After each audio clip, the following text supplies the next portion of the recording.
like to call to order the Gateway Board of School Directors Study Session Meeting, Tuesday, September 5th, 2017. This time, would you please rise for the Pledge of Allegiance? I pledge allegiance to the flag of the United States of America and to the republic for which it stands, one nation, under God, indivisible, with liberty and justice for all. Bonnie, can I have a roll call vote, please?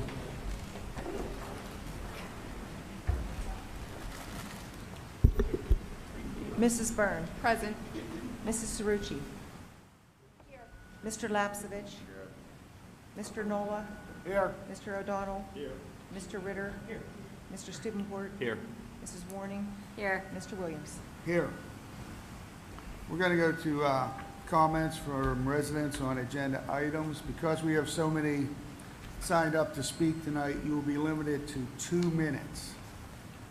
And I beg you that if you don't have anything to add or you concur with the current speakers, please come up and just say, I concur. And if you have something to add, please add it. We'll start with April Hanahan. Please come up, state your name and address. You must be a resident of Monroeville or Pitcairn to speak.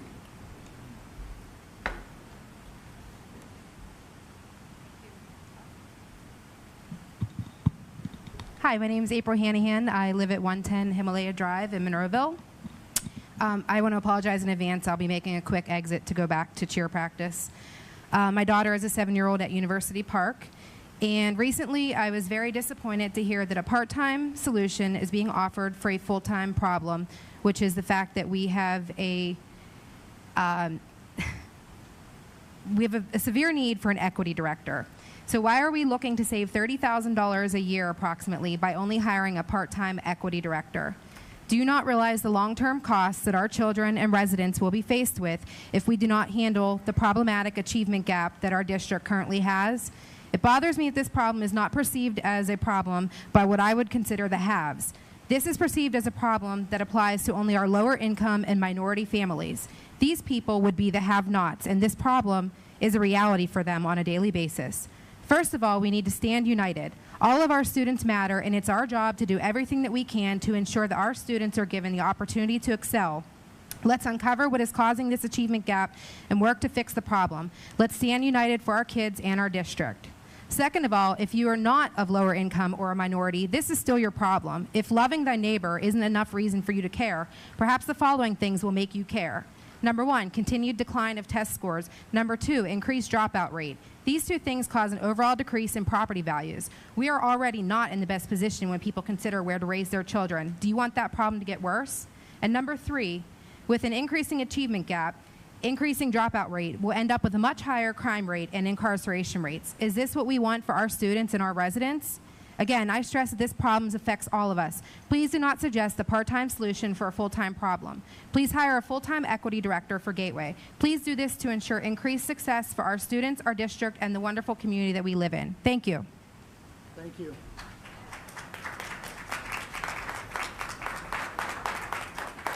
Amy Bear.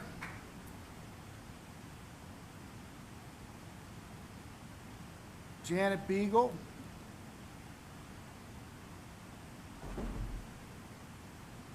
My name is Jeanette Beagle. I live at 105 Wiltshire Circle in Monroeville. I have 2 students currently at University Park and another one that will be joining them next year. I am disheartened that we weren't hiring a full-time equity director. Then I saw that there's a resolution on to hire a full-time equity director.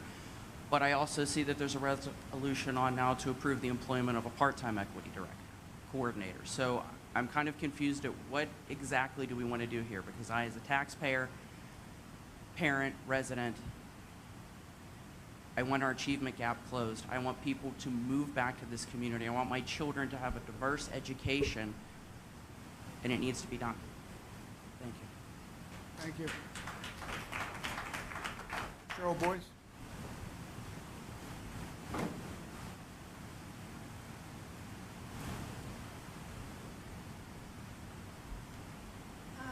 Cheryl Boyce, Monroeville. I'm going to take this conversation a different way. This summer's been an interesting summer, especially in relation to what's going on in Gateway. And let me tell you a little bit about what's happening across the state. There's a total flip in the philosophy behind what we should be spending our money on and what we should be doing. And I'm going to use an example, because I deal a lot with Harrisburg, and I listen closely to what everybody's doing, and we can learn from what everybody's doing. Philadelphia is hiring 22 social workers full-time. And I want to tell you why, as opposed to an equity director. I'm going to read this. The city plans reflects a growing focus nationally on student social and emotional growth and on factors outside of the classroom that keep students from being successful. Some of the initial 22 schools include those that have been designed as community schools, meaning they work in partnership with other organizations to provide services and programs and students for the families. Now, I'll try to do this really fast. Our Secretary of Ed, Rivera, was in Erie. They're going to become a community school because a lot of the problems that the kids are having that are performing badly happens out there. And we need to be able to get access to the programs out there. That's why they're doing a pilot program in Philadelphia. That's why they're doing this in Erie. Now, we're moving in the right direction, whether some people want to believe it or not. That hiring of the new homeschool and social worker, and you're dividing it based on the grade level, that's moving in the right direction.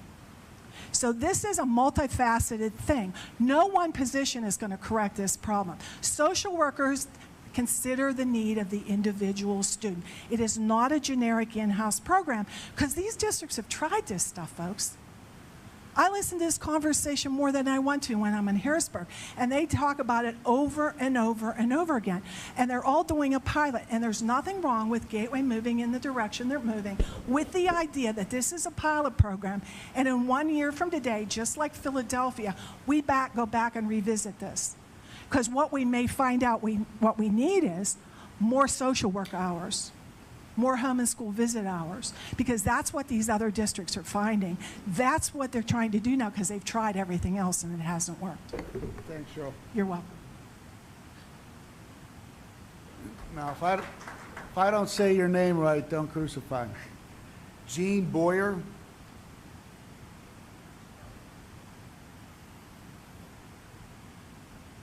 Bob Elms. Bob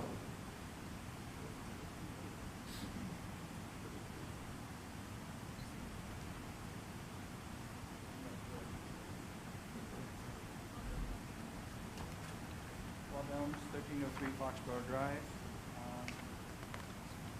Just one comment on Harrisburg is not always you talk to the microphone.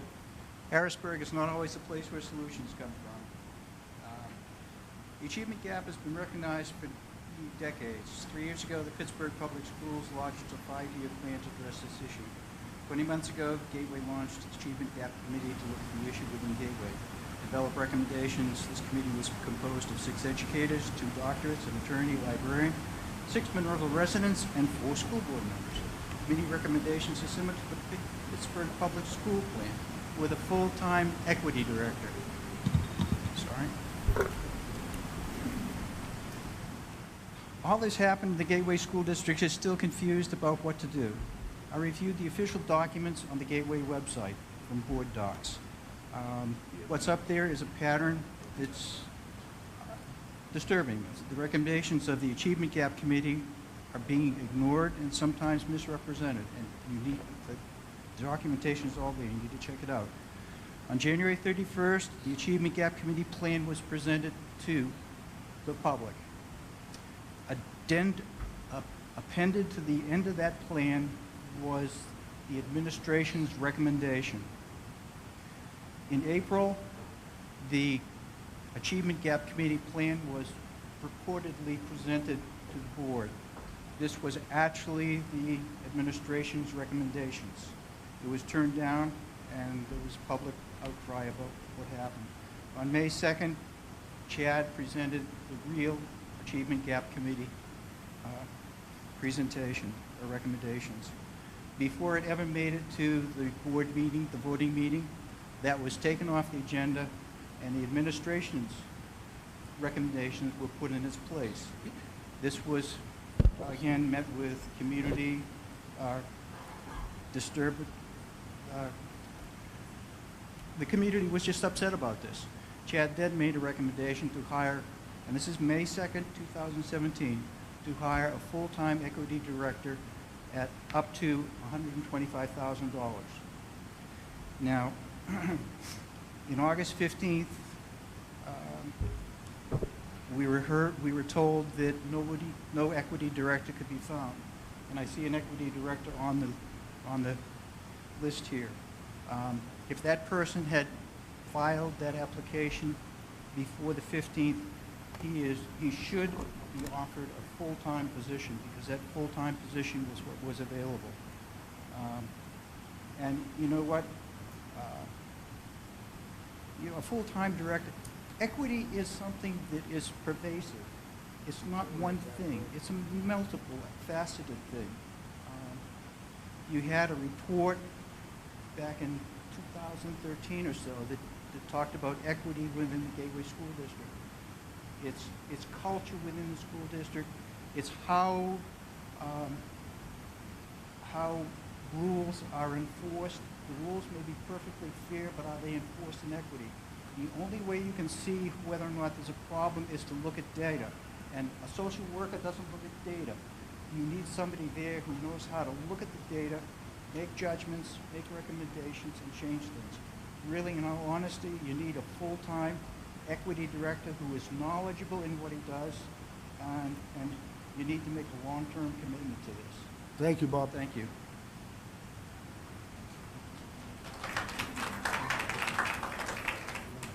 Eric Haberly.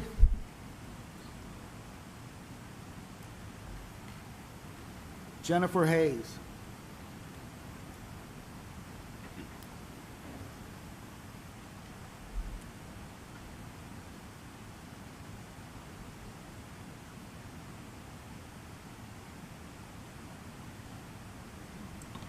My name is Jennifer Hayes, and I'm a parent of 2 sons at Gateway Middle School, and I live on Regal Court. It actually gives me hope that since we have someone that you've recommended for a half-time position, I kind of feel hopeful that you may revise that to a full-time position by the end of this meeting, just like the vote in June, we voted for a full-time, and that didn't stick. So maybe this half-time position won't stick either. That's my hope. There is research about the achievement gap closing in some schools, in many schools, and that's the research that we looked at for 2 years. We are the most diverse district in Allegheny County out of 42 districts, but our staff does not reflect that diversity of Monroeville or of our students. Not our upper administration, not our principals, our school board, our teachers, our custodians, our maintenance crew, bus drivers, paraprofessionals. We counted about 20 African American employees out of 500 earlier today. And that's people from every building kind of saying, well, so roughly 20 out of 500. It's not a criticism. It's let's move forward and let's do better. And I expect better. My kids are here. We started this work when they were in 4th grade, and now they're in 8th grade. And if we start with elementary, again, they get nothing. They go through high school and they get nothing. They get nothing from all this work.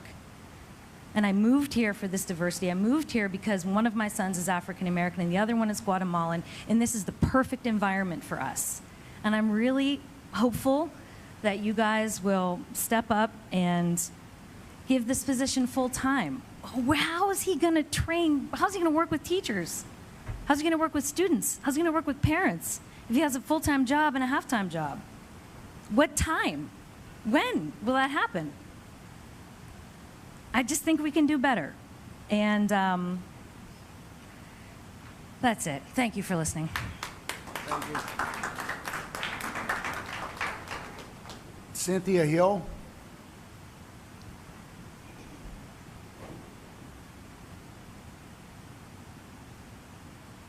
Good evening. I am Cynthia Hill. And Can we have your address, please? yes, Holly Drive in Monroeville. Thank you. You're welcome. This we know for certain, that the empirical data clearly suggests that we have an achievement gap. It exists right here in our Gateway School District. And this we know for certain, that therefore there is absolutely disparity. It points to disparity. And so I trust that this board is truly concerned about such disparity. Because I believe that if this board truly finds it troubling, well, and disconcerting, that we do have an achievement gap in the district, that we would find it to be imperative, dare I trust, to vote unanimously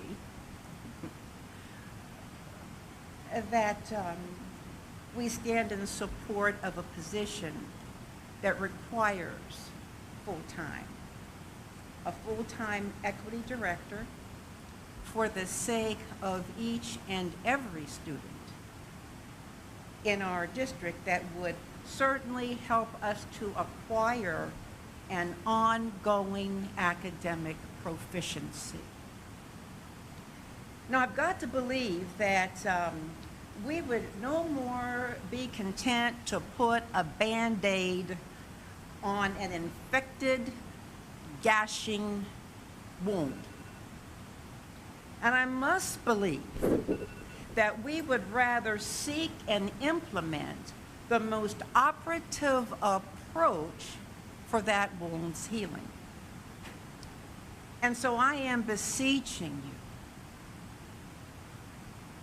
you, each and every one of you, who have the power to make a responsible decision, to hire a full-time equity director who will have the capacity to better ensure that the achievement gap continues to narrow, and this equity director will be enabled to give full attention to this district's gaping wound of disparity.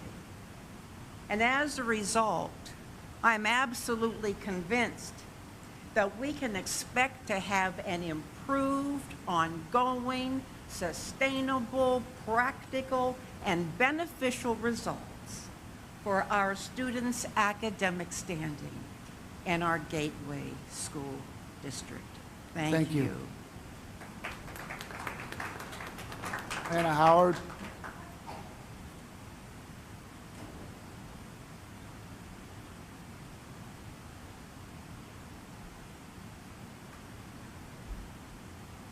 Lene Howard, 2162 Ramsey Road. I concur with a lot of what's been said tonight, so I'm not going to repeat it. I understand we're #1 in diversity in Allegheny County, but there's a lot of disparity within that diverse culture. Being #1 in diversity doesn't mean a whole lot if you're not doing a lot to educate and make equal the diverse population that you serve. Beyond a full-time equity director, a pilot program is just not acceptable for me. I know many of you on the board don't look like me, and your children don't look like my children. But for my children's sake, my children are at different buildings. I want them all to get the best education possible. And a pilot program for me is not the answer. Thank you. David Howard.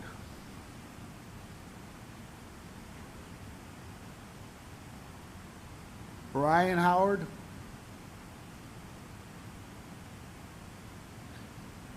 Ken Houston.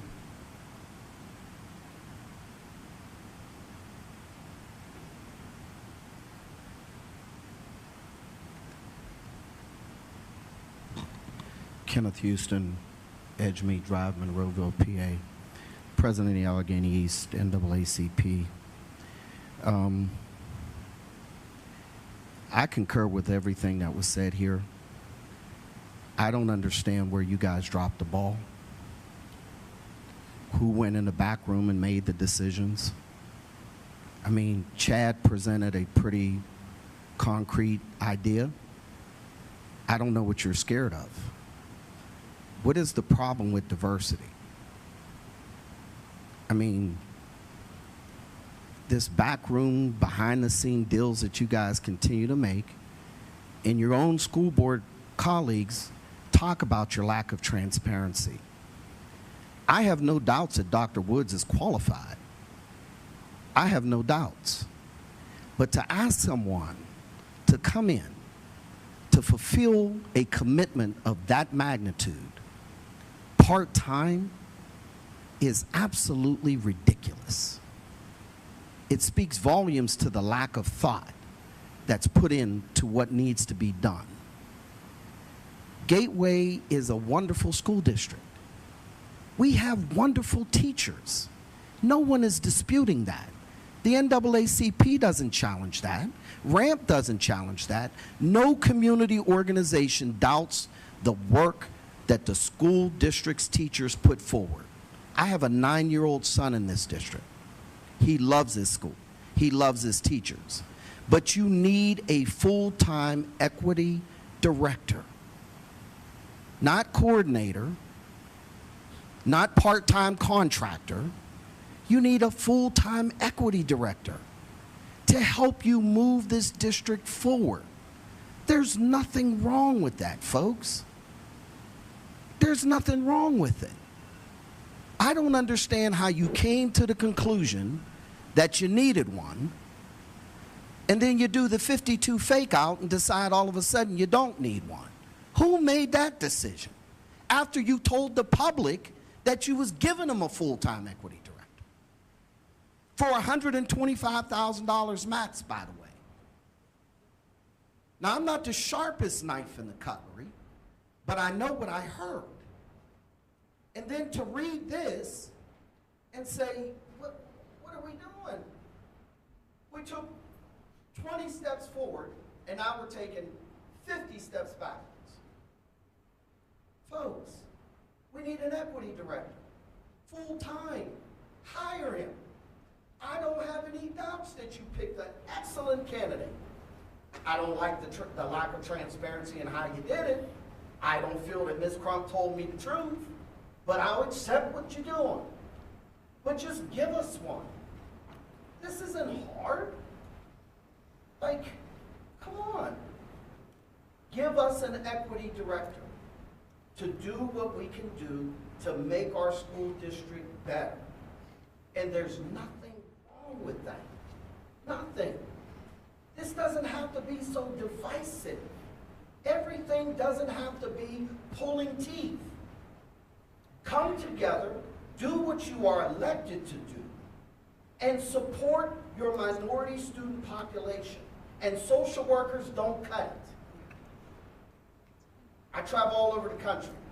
Social workers are not the main component to helping a school district. Thank you, Mr. Houston.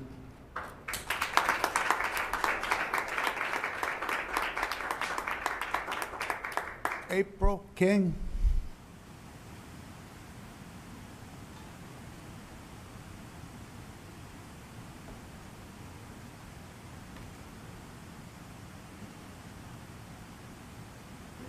My name is April King. I live at 4437 Elmar Drive.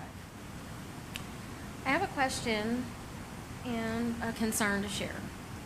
My question first is that being that you did, initially approve a full-time equity director position and then went about the business of interviewing to see if you could find one.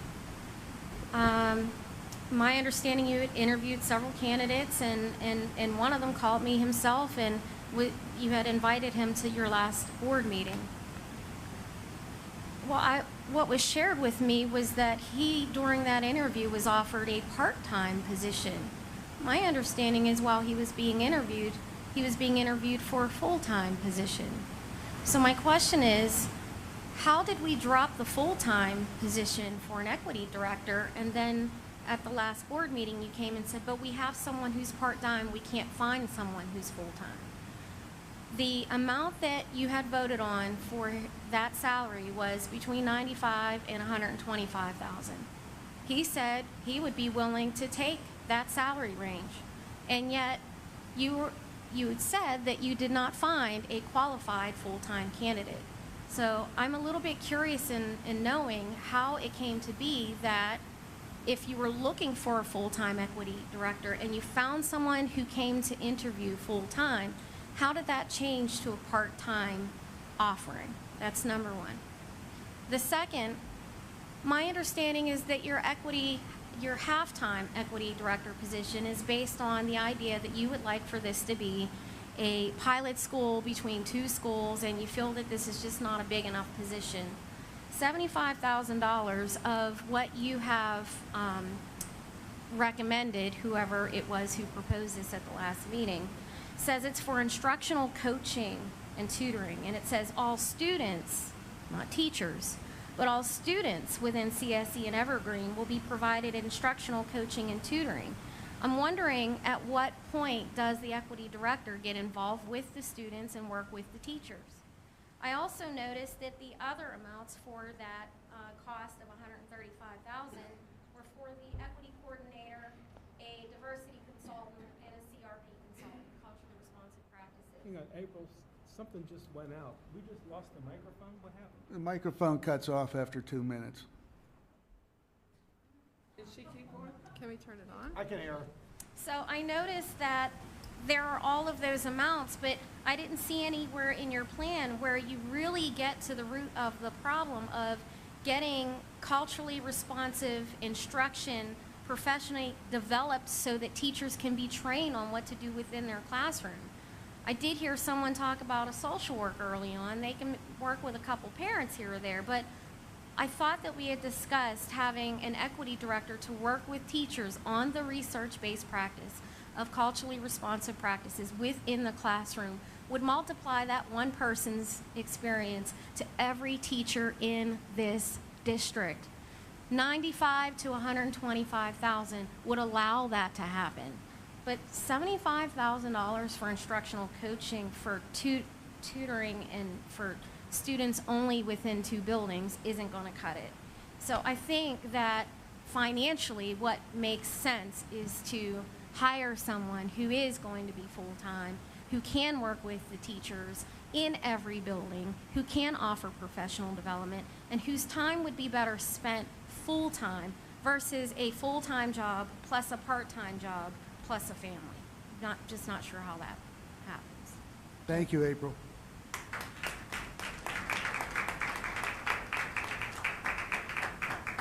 So Sean Kennedy.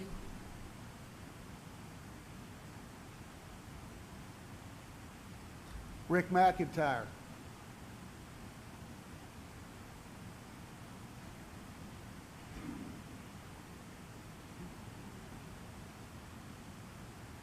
Good evening, Rick McIntyre, 2262 Tilbrook Road.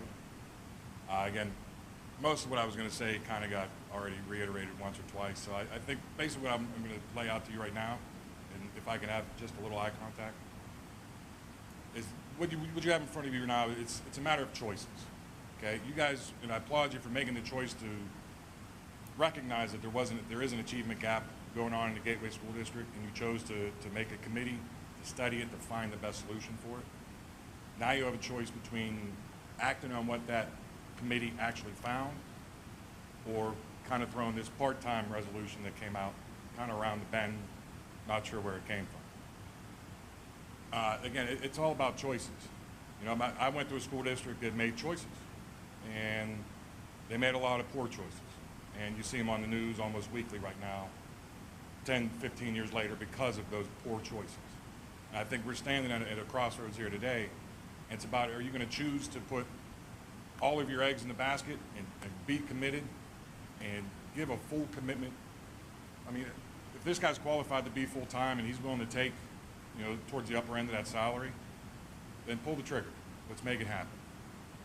You know, I'm sure he's qualified. I'm a little bit nervous about him, and I think a lot of other people are, trying to work a full-time principal's job and, you know, address the achievement gap problem in Gateway. Starting to stutter. My main problem with the part-time position is I'm not a fan of just doing the 2 pilot schools. And from what I understand, one of the 2 schools isn't even the school that has the bigger gap. There was another elementary that possibly should have been thrown in there in place of that. So where the motivation comes from to name those 2 schools as the pilot, I have no idea, and it leads to questions. So again, it's about choices. You chose to spend, what was it, $35,000 to cut a hillside, and we're going to cut the $35,000, $40,000 away from the achievement gap. That's a choice. So again, you have a choice tonight to stand in front of the public and vote and do the right thing, and I have faith that you guys will. Thank you. Thank you. Lorraine Curtis. Lorraine.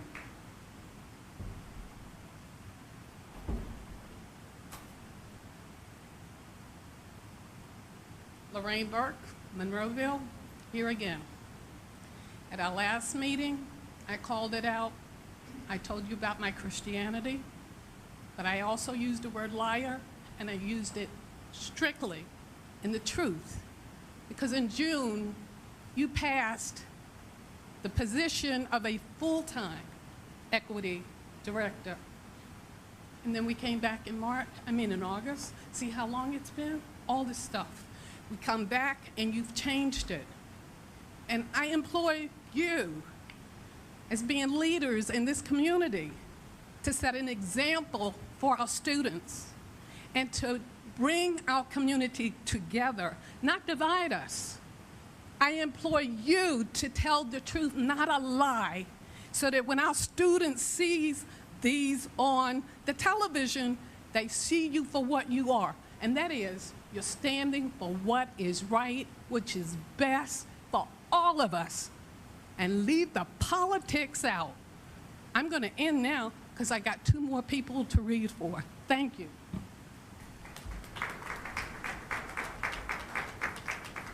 Dick Reed.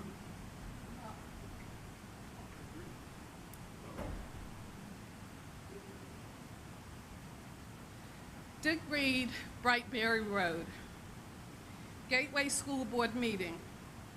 Members of the Gateway School Board, I want to thank you for this opportunity to be heard. I want to thank you for the countless hours you spend to do the best job you can for this district. I know it can, and at times seems thankless job, but I believe it is the most important job that the public elected official can do. As a former board member, I can relate to what it is you do. When I was on the board, we were faced with closing schools, teachers, and support services strikes. Senior citizens said, let them stay out. Don't give them money. Parents, both working, said, get them back. I want the classroom. You're costing us day by day money. I was supportive of a program called computer literacy.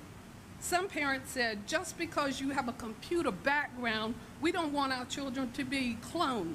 When the program became teachers or began teaching to be trained, now look how far we've come. People didn't want the computers back there. Look where we are now. Ladies and gentlemen, you have a chance to make a difference on young lives. You have the opportunity, and yes, a challenge to begin a program that can improve a segment of the student body and subsequently raise the bar higher for a Gateway.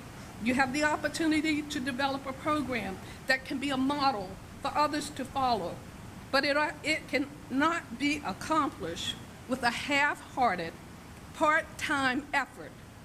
That is why I urge you to consider ways to hire a full-time equity director. He's a Republican, by the way, and whatever your name you wish to call it. If you hire from the outside of the district, perhaps other offers, initials, 3-year contract. This is a review every year. If you hire from within, perhaps some guarantee if the program does not continue. That person, based on seniority and subject matter, can return to their former position. Any person you approve for this position must have regular accountability and establish objectives. This should not be a position that once established goes on forever without visible improvement. Parents must also be visible support of this program. Dear board members, and I'm reading this fast because of the 2 minutes. Dear board members, ask yourself, how do I want to be remembered when I no longer a Gateway School Board Director? Thank you for your considerations to my thoughts. Thank you so very much, Dick Reed. Sam Sharma.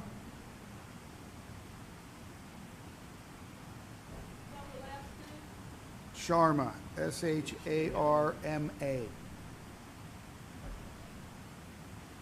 Lee Simons.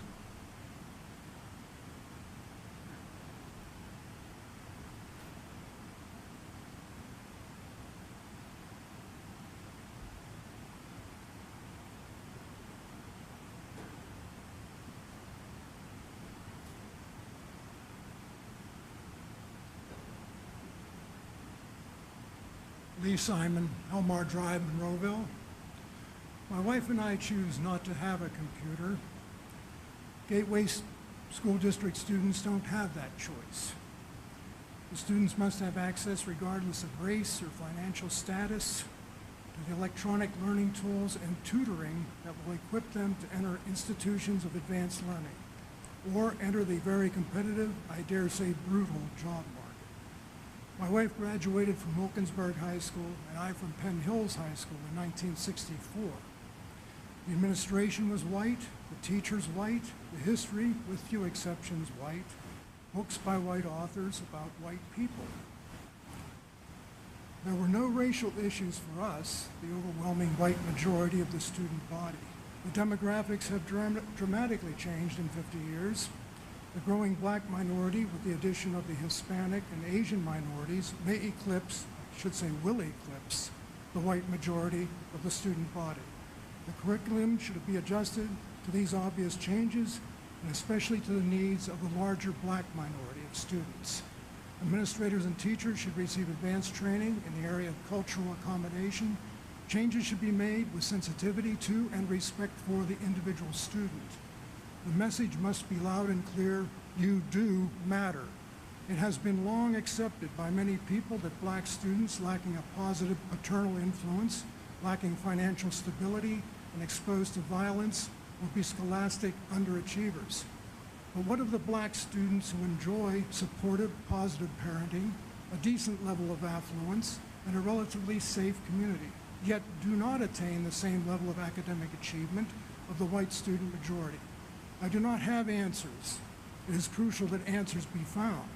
I am urging the school board members to vote for the appointment of a full-time equity director, a person with superb academic credentials, a person who has been intimately involved with the issue of achieving academic parity within the student body, a statistician, an administrator, but most importantly, a person with passion, compassion, and vision, who will elevate the desire for academic excellence in the black student body and proclaim, yes, you do matter.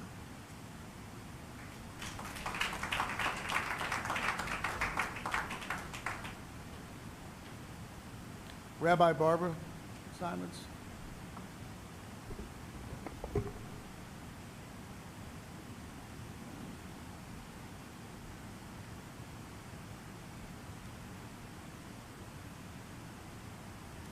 With only 2 minutes, I'll just wait till everyone's here.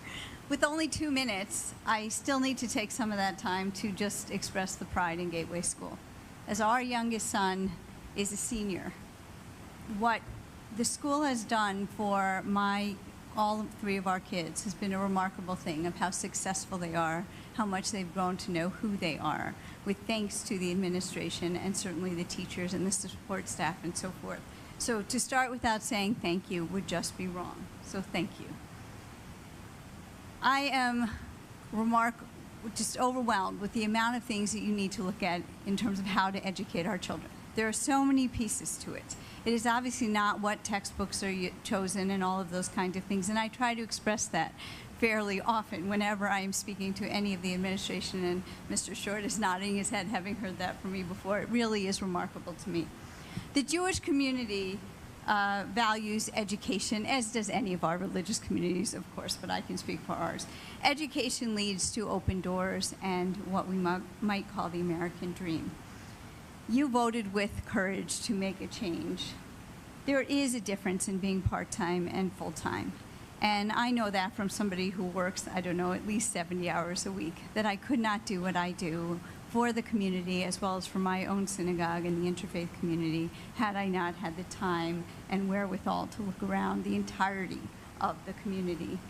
This idea of social worker sort of versus equity director piece, I don't have enough information to speak of, except that I wonder about the question of how much is about we're putting on what happens at home versus how much what happens in the classroom. Because ultimately what you have more power about is what happens in the classroom than what happens at home. And I have to say, one of my many heroes at Gateway and the Gateway School District is Michelle Major, who I work closely with on various initiatives, who is the school social worker, does remarkable work. But this is not her job. It's not within her realm.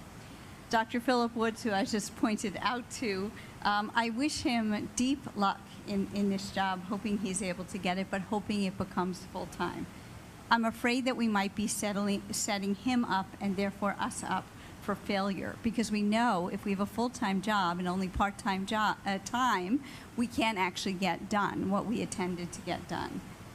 I'm asking you to go back to what you looked at a couple months ago and look at not the short term, but rather look at the long-term investment. Thank you. Thank you. Those doors, doors 27 are locked. If I could just thank Rabbi Simon. I know we've had many conversations over the years. And with that said, and you had mentioned your son being a senior. Yes, it's hard to believe. But the junior class, which is the cohort that is evaluated on this school performance profile, the scores have just been released. And one note of data that really came from the efforts of the staff and collectively the achievement gap, because we started this conversation probably close to 2 years ago. And it's the efforts that we've had on providing equity for all of our students in not only the pieces of literature, but throughout our curriculum.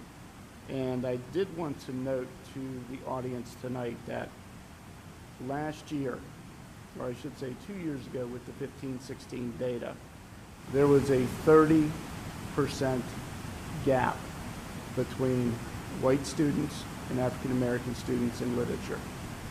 This year's scores came in. Our Caucasian white students were proficient, meaning passed, at a near 86% rate, while our African American students came in at a near 81 to 82% rate. Phenomenal increases. And that's a testimony to everyone in this room and our teaching staff, because we know how talented of a group our staff is. Now, we still understand that there is a gap that exists throughout earlier grade levels. And our ultimate goal is to eliminate or alleviate that gap upon graduation. That is the goal.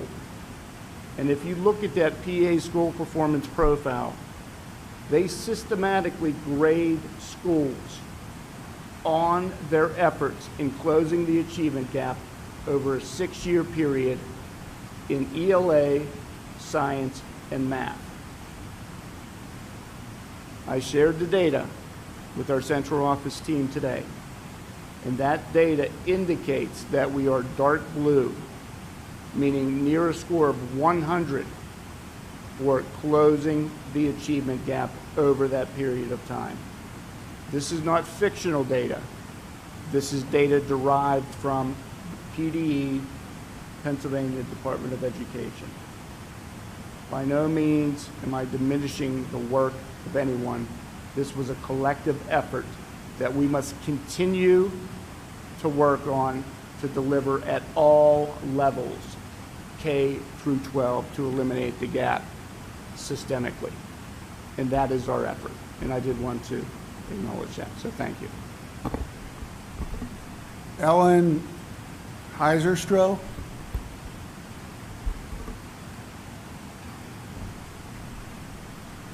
Brittany Smith. Oh, are you speaking for Ellen?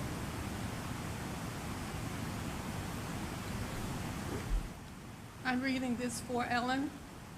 She lives on Cabot Road.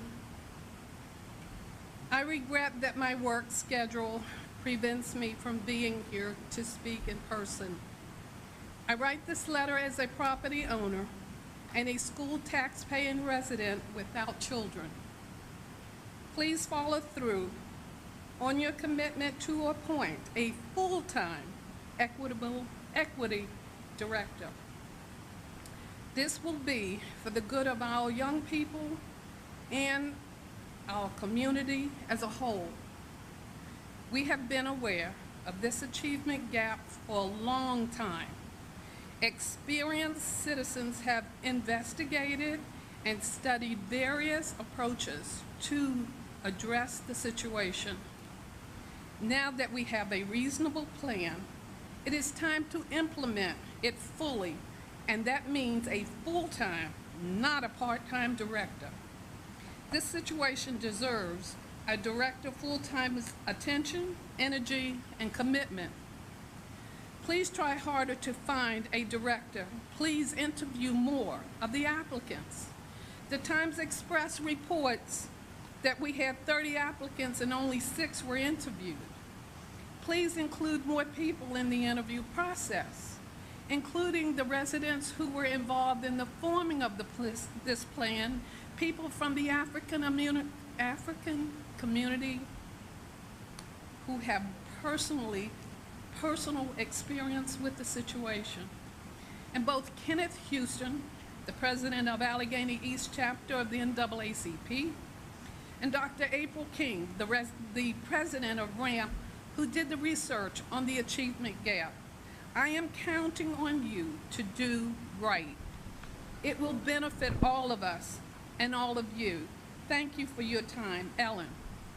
She is a non-African American speaking.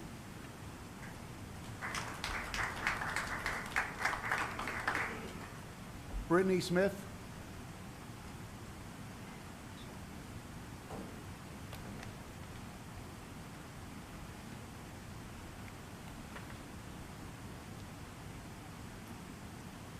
Forgive me, but when I'm done, I have to make a quick exit.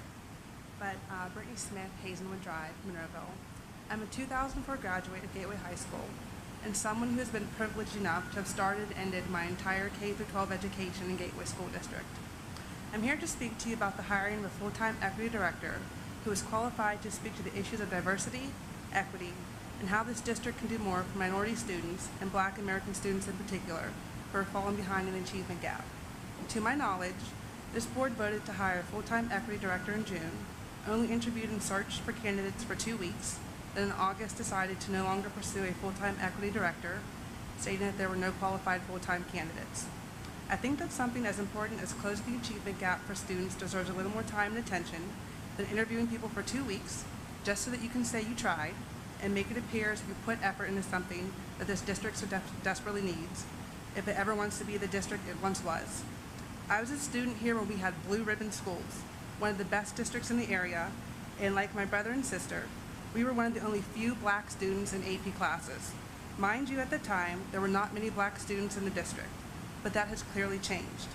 However, what has not changed are the lack of Black students in AP classes, and unfortunately, there is now an even wider achievement gap between Black and white students. In this district and community have been aware of the needs to address this since 2007. It is 2017. Can you imagine what progress could have been made in 10 years if this was addressed when you first knew there was a problem?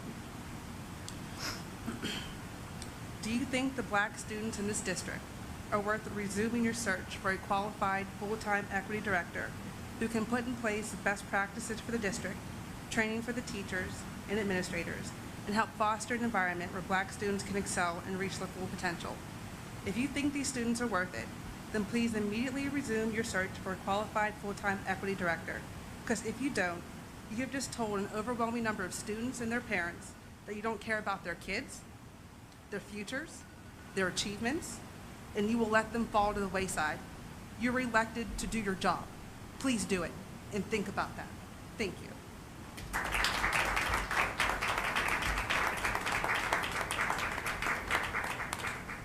Tony Thompson.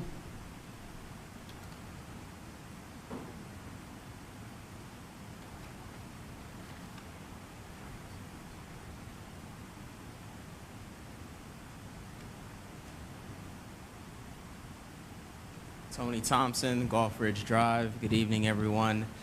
A couple of years ago was the first time I attended a school board meeting, even though my wife and I have lived in Monroeville for about 9 years now.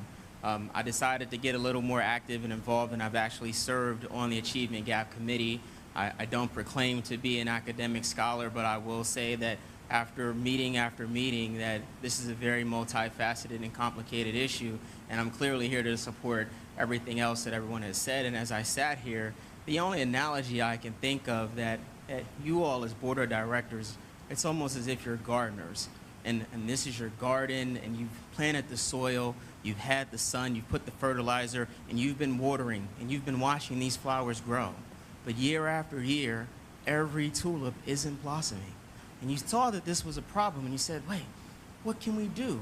And you put this committee together, and the best horticulturists, and they came out and they said, look, there's this additive that if you put it in with the fertilizer, those other tulips can bloom. And that's what I view this full-time equity director position as. And I apologize that I was unable to make the other meeting, but if we've given you that secret sauce that we think can have all our flowers bloom, why has things changed? Now, my wife is 6 months pregnant right now, and we're doing great. I'm a scholar. I make a decent amount of money.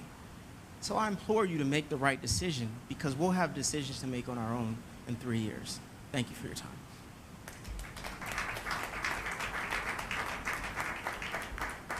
Jamie White.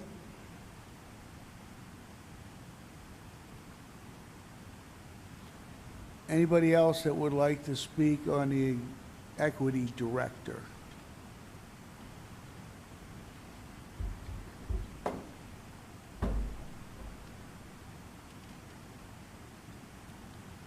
Good evening. My name is Patricia Hill. I live on Firethorn Drive. Most people know me by Lynn. As a resident of Monroeville, as a taxpayer of Monroeville, as a past parent of Monroeville, as a school district employee of Gateway, I seriously urge you to reconsider the hiring of a part-time equity director. This is not a part-time job. This is not a part-time problem. It's a full-time problem. It's a full-time job. So I am asking you to please go back into executive session, rethink the decision of offering this position to a part-time person, and hire a full-time person. Thank you.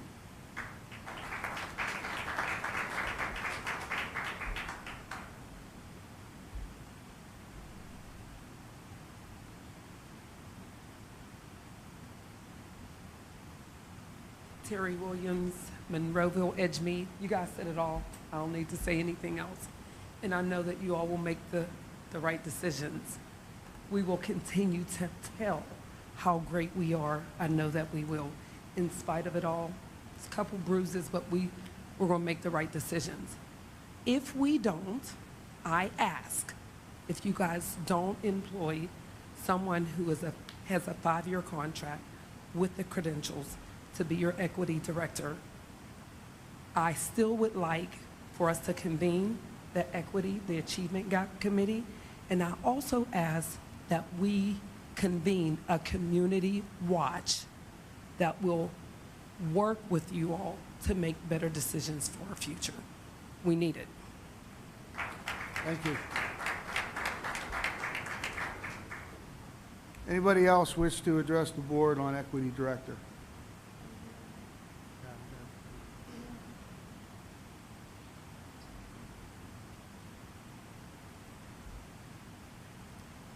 My name is Devonte Butler, 24 years old. I went to Gateway. And I don't know what all is going on, to be honest, but I know a little bit about perspective. When I hear the term achievement gap, I was a young man that I pretty much failed because my mindset and my level of focus wasn't always in the best place. I've always had other things going on outside of school that always I felt was a hindrance of the setting when I was in school. I graduated with a 1.8 GPA. I had to go to CCAC. And I went to CCAC, and I pretty much failed there for the first 2 years. And I have 3 little brothers who are currently in the Gateway School District.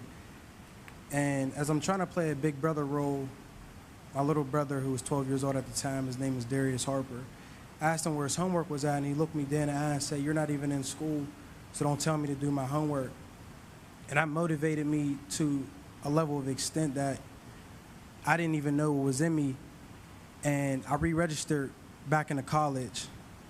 And now my mindset has changed, and I have a 3.5 GPA. I just got accepted to the University of Pittsburgh and transferred and Cal U and to further my education. The reason I'm saying what I'm saying is because I didn't understand how powerful influence was. And when you just have somebody who's by your side who just genuinely cares for you as a person. And I'm looking at you guys here, and I'm just looking at myself in the back, and I just know I'm the youngest here, and I'm just saying, wow, I'm just privileged, and it's just an honor to be in this meeting. And I just feel like, from what I've heard, from what everybody said, is that if you have the ability and the power and the authority to make an impact in somebody else's life, take it. See, what I've known is that sometimes it's just a seed that is planted, and there's somebody else's job who is meant to water the seed. And I just believe that right now, I view you guys as a seed. And I feel as though there's somebody else who's meant to water the seed. And that by you guys just making a powerful decision, the outcome from now on this point, it's been 6 years since I've been in high school. And if you want to see another young man like myself come back, because I'm shaking right now because I just never envisioned myself being this type of person to even come to a school board meeting and do what I'm doing. But I'm just liberated, I'm passionate, and it's all because somebody took the time out to say, hey, I care for you. So that's it.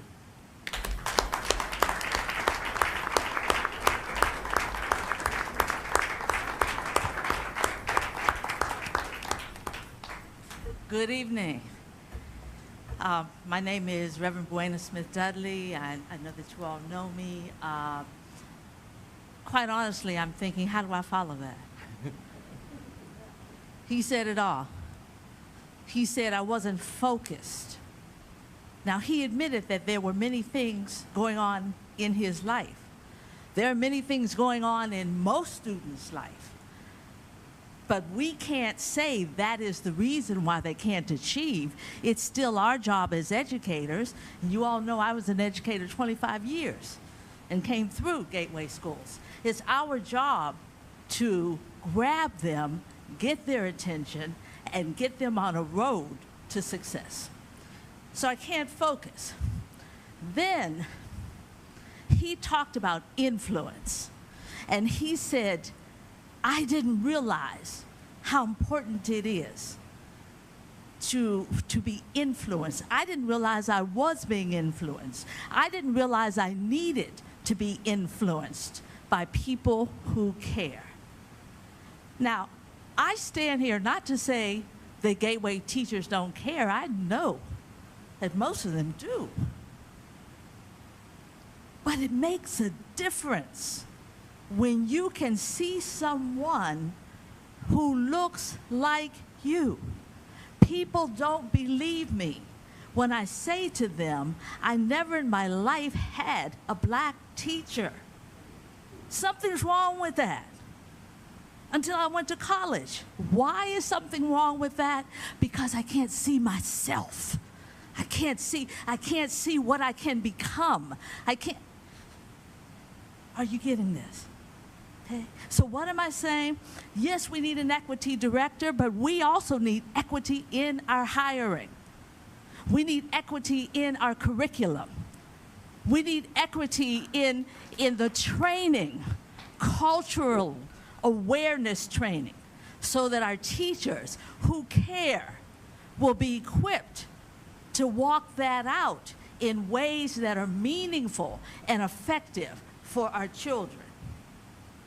And then here's the point, because I've sat in many of these meetings, and I know that most of you see this problem, you want to address this problem, but if we don't do this effectively, if we simply say, here's the label, here's the consultant, here's the something to satisfy the cry that's coming forth, then we have actually set it up for failure. And the truth of the matter is, it can't continue to fail. This is not a problem that's going to just continue without it being abated in some way. You have to do something. You have to do something effectively, and you know that means it costs, and it takes the effort to say we will get the best. We will get that person who is highly trained and full-time, because we care about every child, and because it will be effective not just for students of color, but for every child. Thank you. Thank you.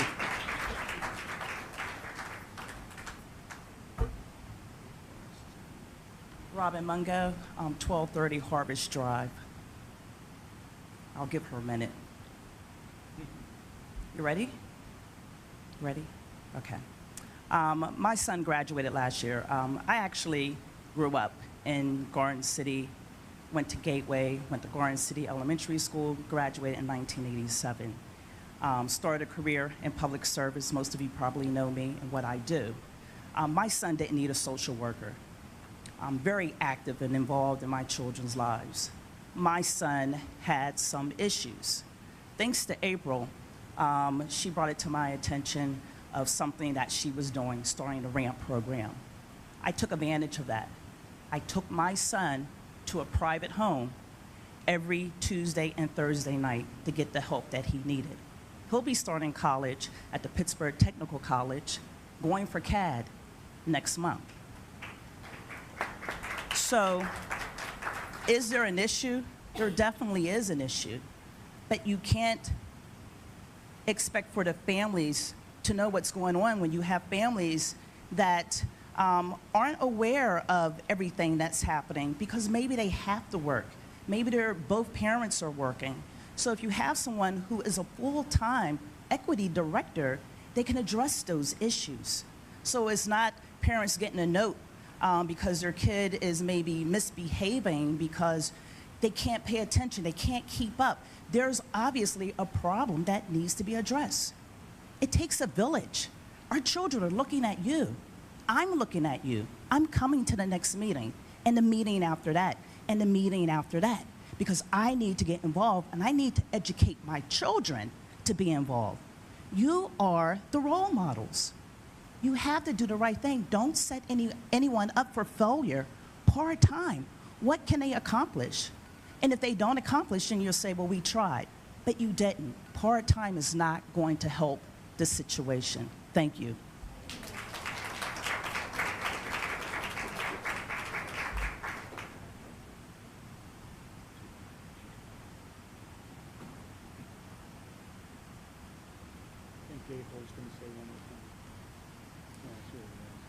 I was just hoping that we could really take a lesson from a decision that you all made not too long ago.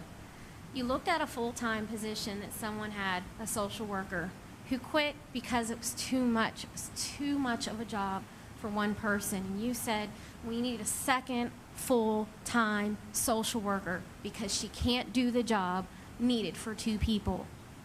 This is a full-time problem.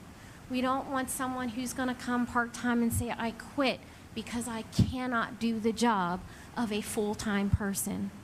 please consider taking a lesson from the decision that you made not too long ago and say, we need a full-time person. I'm also hoping that that full-time person would also come with the idea that this is not simply something that you'll do in just 2 buildings. It's a full-time problem in our entire district. Please reconsider. Good evening. Dr. Tony Mitchell, 105 Bradbury Drive, Monroeville. I have 33 years in education, have done cultural competency training throughout Western PA. For the past 10 years, I have served on the Pennsylvania Human Relations Commission conciliation agreement with the Pittsburgh Public Schools. As you all know, there is a full-time equity officer. I stand here today with a lot of concerns as a professor of African and African American studies, and I want to share them with you as I look at you, because I don't look at diversity. What I look at is the problem. But I want to be very specific in what I say so that if I get quoted, I'll know I said it. Structural inequities and inequalities are quite evident, meaning that when I look at you, this issue may be beyond the racial and cultural lens that's needed to really understand why this community has come out here tonight. Very serious problem. I'm also observing a lack of transparency in this district, specifically your decision-making. I think many of the speakers have eloquently pointed that out. Major problem, because it's a professional issue and it's also a competency issue. Are you educators or are you politicians? You may be both. Third, really a concern, major concern. Are you fully committed to addressing the complexities of race, culture, and class, specifically as it relates to the complexities? I think that's what the young man spoke so eloquently about to you. Did you really understand what he felt and what he experienced every single day in your buildings? That's what the good Reverend spoke about. She never had a teacher that looked like her. This is what a full-time equity officer does. He or she pays attention. And lastly, this is a very serious problem for me because I've written many articles on educating African American males. I am very concerned that some of the dialogue fosters stereotype threats and deficit thinking about black people. And this is a very serious issue that not only the board has to confront, but this community has to confront. These are all reasons why I strongly encourage you to change your position, but more importantly, I encourage you to change your attitude about the need for a position that is equity for all, specifically the need of white students and white people in this community to become more aware of the rich history and the contributions of African Americans to education and to this nation. Thank you.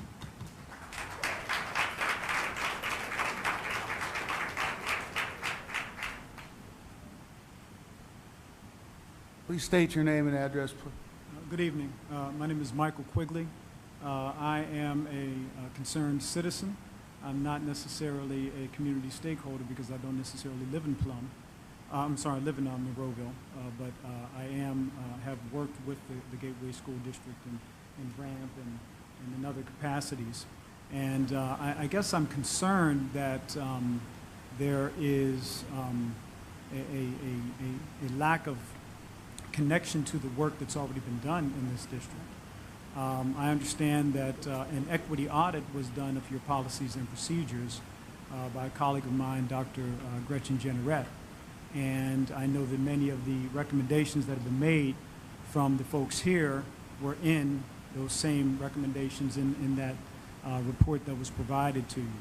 And so I think that there are some strategies in place that you guys can call upon in addition to the strong voice of concern that you hear from the community.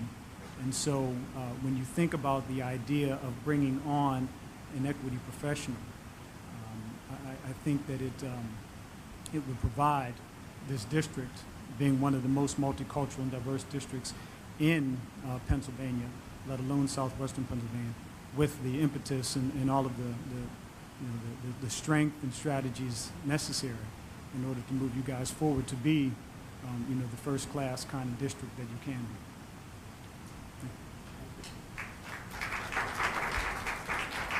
be. Anybody else wish to speak on the equity director? Is Lisa Sivdron here? Svidron?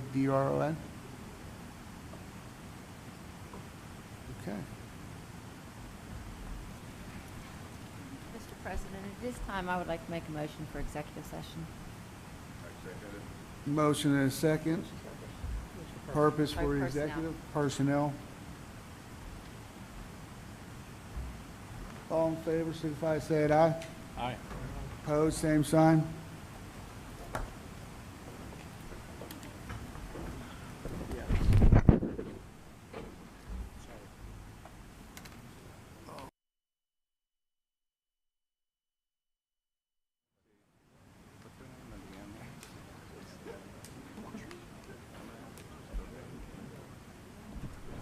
Okay, we are back from executive.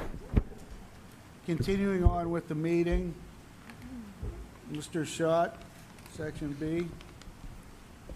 Thank you, Mr. Williams. Section B, which will consist of the list of bills for the month of September 2017 and the monthly financial statements for the month of August 2017, are still in the process of being completed and will be presented at the Tuesday, September 19th, 2017 regular board meeting.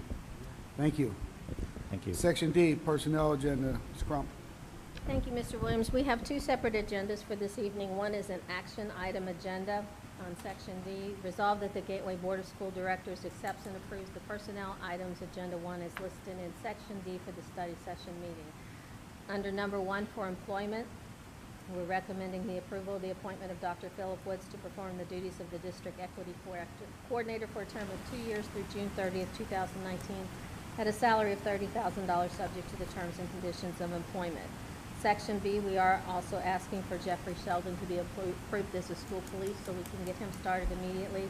And we do have 9 names listed for special education aides at the rate of $14.81 or $15.31. At this point, we've not been able to meet with them to determine which they're going to be, whether they're going to be autistic or special education aides. So once we finish that tomorrow, we contact them and tell them they're approved. We can give you an updated list exactly of who's going to be what and the total amount. Make a motion to approve B and C. Second. Questions, comments on B and C? Just a point of order, that doesn't preclude a vote on item A, correct? No, not yet. Okay. Mrs. Crump, can I just ask you to explain why, I know why, but for audience, why we're hiring so many more special ed aides? During the last school year, we had over 14 special education and autistic aides either retire or terminate their employment. We needed to wait until we got the IEPs ready for this year to determine our need. And we do have several students who have gone into the district that are new this year that also need additional assistance. Any other questions or comments on B and C? Seeing none, can we have a roll call vote, please, Barney? Mrs. Cerrucci. Mr. Lapsevich. Aye. Mr. Nola. Aye. Mr. O'Donnell. Aye. Mr. Ritter. Aye. Mr. Stubenbort. Aye. Mrs. Warning. Mr. Williams. Aye. Mrs. Byrne. Aye. Thank you. Okay, I'll move the, Mr. President, I'll move the item number A, the equity coordinator. Is there a second? Second. Motion and a second on the coordinator. Questions or comments? I have several. Back in June, the board voted 7-2 to search for an interview for a full-time equity director. I was wondering at what point in time we decided to interview for a part-time, and if we had resubmitted that job description to PDE to see if a principal certification was necessary or not.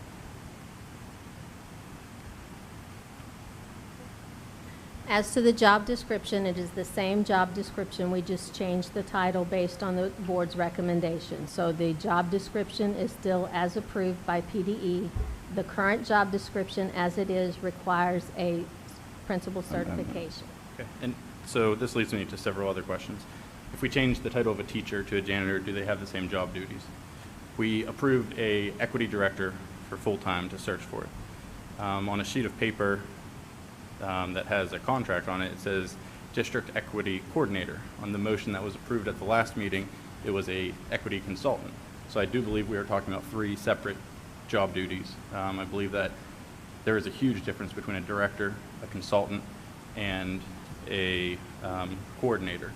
With that being said, I would ask if we are going to go down this route, which I surely hope we do not, as I believe the district needs a full-time equity director. I think this needs to be submitted to PDE to see if principal paper is needed.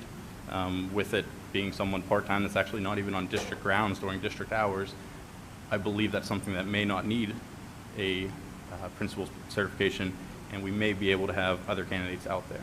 So I believe the district has options out there. If this is the route they choose to go, again, I'm not in support of it, but if it is, I believe we should look for the most qualified candidate. Any other questions or comments? Yeah, I have, Mr. President. I want to amend us getting a full-time equity director. Okay, so what I understand is when you say you want to amend, that would mean you're making a motion to amend Mr. O'Donnell's motion to hire the part-time equity director. You're saying you want a full-time? Yes. I second the amendment. Okay. Now the amendment gets voted upon first, so there's discussion on the amendment. Wait a minute. I thought there was a 7-day requirement for motions from the board on the floor. There is, which can be overridden with a supermajority. So I'm asking. So the vote on the... When we vote, we'll see if there's a... So the vote right now is on whether or not to vote on whether or the not to amendment. accept the amendment. Does everybody understand what we're voting on? Is It's there on discussion? It's on the supermajority to vote on the amendment. We're not voting on the amendment. Only is there a supermajority To accept the consider motion. George's motion to make it a full-time position. There certainly can be discussion. It's America. You want to discuss? Neil, go ahead. I'd like to just say one thing, I think. Okay. Here's the thing, and it has nothing to do with anybody personally or anything, even the position, but here's the way I look at this. We have teachers and students in our buildings this time of the day, whatever time that is, whatever time it starts and it ends. We're looking to hire somebody that is going to be here literally zero amount of the time that the students and the teachers are here. Zero amount of the time. Because he has a job where he has to do that at the place where he's at. Like, this guy or any other person that we hire may be the greatest person ever. Like, ever. But it requires some interaction with those people during those hours, with them during that time frames, and I just don't see that that's their right path to take. That's just that's the difference between part-time and full-time. I'd like to comment on that. Something that we need to keep in mind is that in the pilot program, which was recommended by the committee, we're only talking about 63 kids. 63 kids who score below the acceptable line, basic or below basic. If you were to extend that to the other two schools and just assume that you had another 60, which you may or may not, it doesn't warrant a full-time position. And had it been a warranted issue, the committee would have made that recommendation, but it didn't. So right now, the motion on the table to hire this man is to fulfill the motion that passed 2 weeks ago, and is to serve 63 kids. Secondly, he's going to be here on grounds a number of the days, because I think Bill discussed that with him. Bill, correct me if I'm wrong? That is correct. Okay, so he will be here on grounds, interacting with the teachers, interacting with the students. We also have the social work. But I believe that it's not the 63 students. I just listened to, I could count them, but 20-some people stand up there and say, it's equity for all, not equity for 63 students. It's equity for all of our students. We have 3,400 students. We don't have 63 students. Thank you. Correct.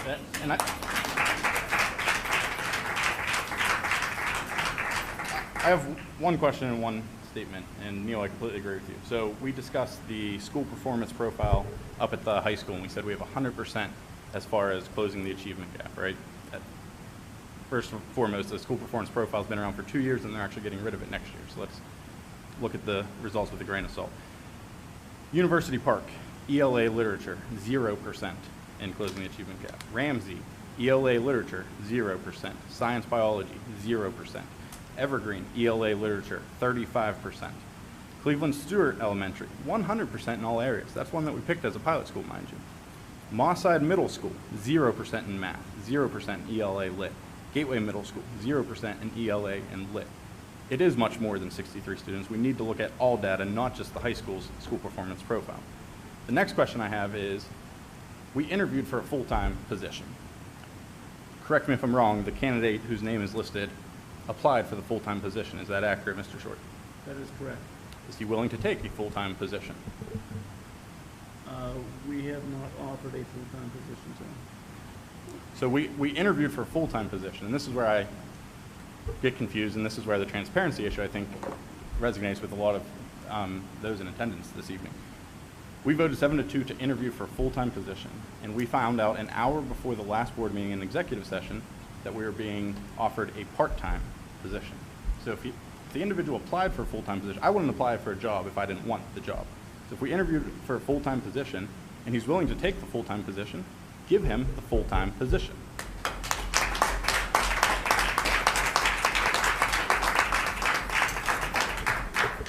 So for the sake of transparency, I would like to know how the part-time position came about. Mrs. Crump. I'll let Mr. Short answer that. Okay, thank you. During the interview process, or I should say the screening of the interviews, we received a number of applicants from which the administrative team sat down, reviewed all the applications, specifically looked at the criteria associated with the job description that was submitted to PDE. At that point in time, with the director position, it required a principal certification. 6 applicants were brought in. At no time during this process did we know of the race of each one of the 6 individuals. It just so happens, and it was reported, I believe, in the newspaper, that we did have 3 Caucasian and 3 African Americans interview for the position. During the interview of one of the candidates that is on the agenda tonight, the question came up about the opportunity to work as a consultant for the district. At that point in time, we took that under consideration. During the executive session, we brought that information forward. So the candidate himself suggested the part-time position? That is correct. Okay, thank you. Any other questions or comments? Okay, so back to the original, what's being voted on now, and let's pay attention to this. You're voting on whether or not you're going to permit George to make the motion to amend it to become full-time. Because of the resolution you passed about board policy now is that you've got to put something on the agenda for at least 7 days, unless a supermajority votes otherwise. So that's the vote you're taking right now, to whether or not to have George's amendment considered. Is that true if we are just changing something that's on there? Yeah, you're changing what's being, what's on this. Just For clarification, if it is actually on the agenda under board member resolutions, can George simply amend it to say that verbiage, which was advertised 7 days prior? You mean the full-time? Correct. Yeah, there isn't actually the achievement, it's called the Actual Achievement Gap Committee's recommendation under board member resolutions. Can he make the motion just to vote on that? Or amend to follow that language? Well, that's not what's on this agenda. I mean, No, what's, it's in here, under board member resolutions, page 1 of 2, He's saying it comes section later. G. He's saying that comes later. He's saying right now on the agenda, we're on section 1. yeah, let me go to the back. Bruce? Yeah. Right now, I believe that in order to change action item, we need a supermajority on this stuff. If that supermajority is here, then that would be changed to full. If it's not, it would be left alone. And he's going to decide. It's in between that.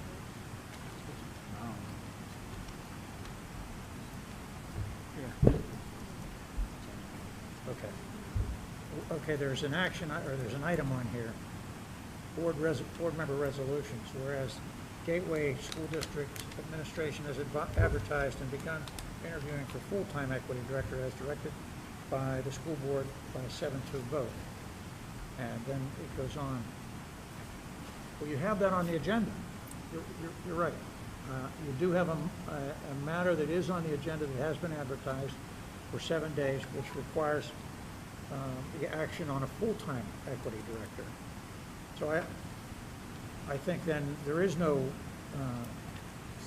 7-day rule applying here. Correct, so we're just voting on the amendment.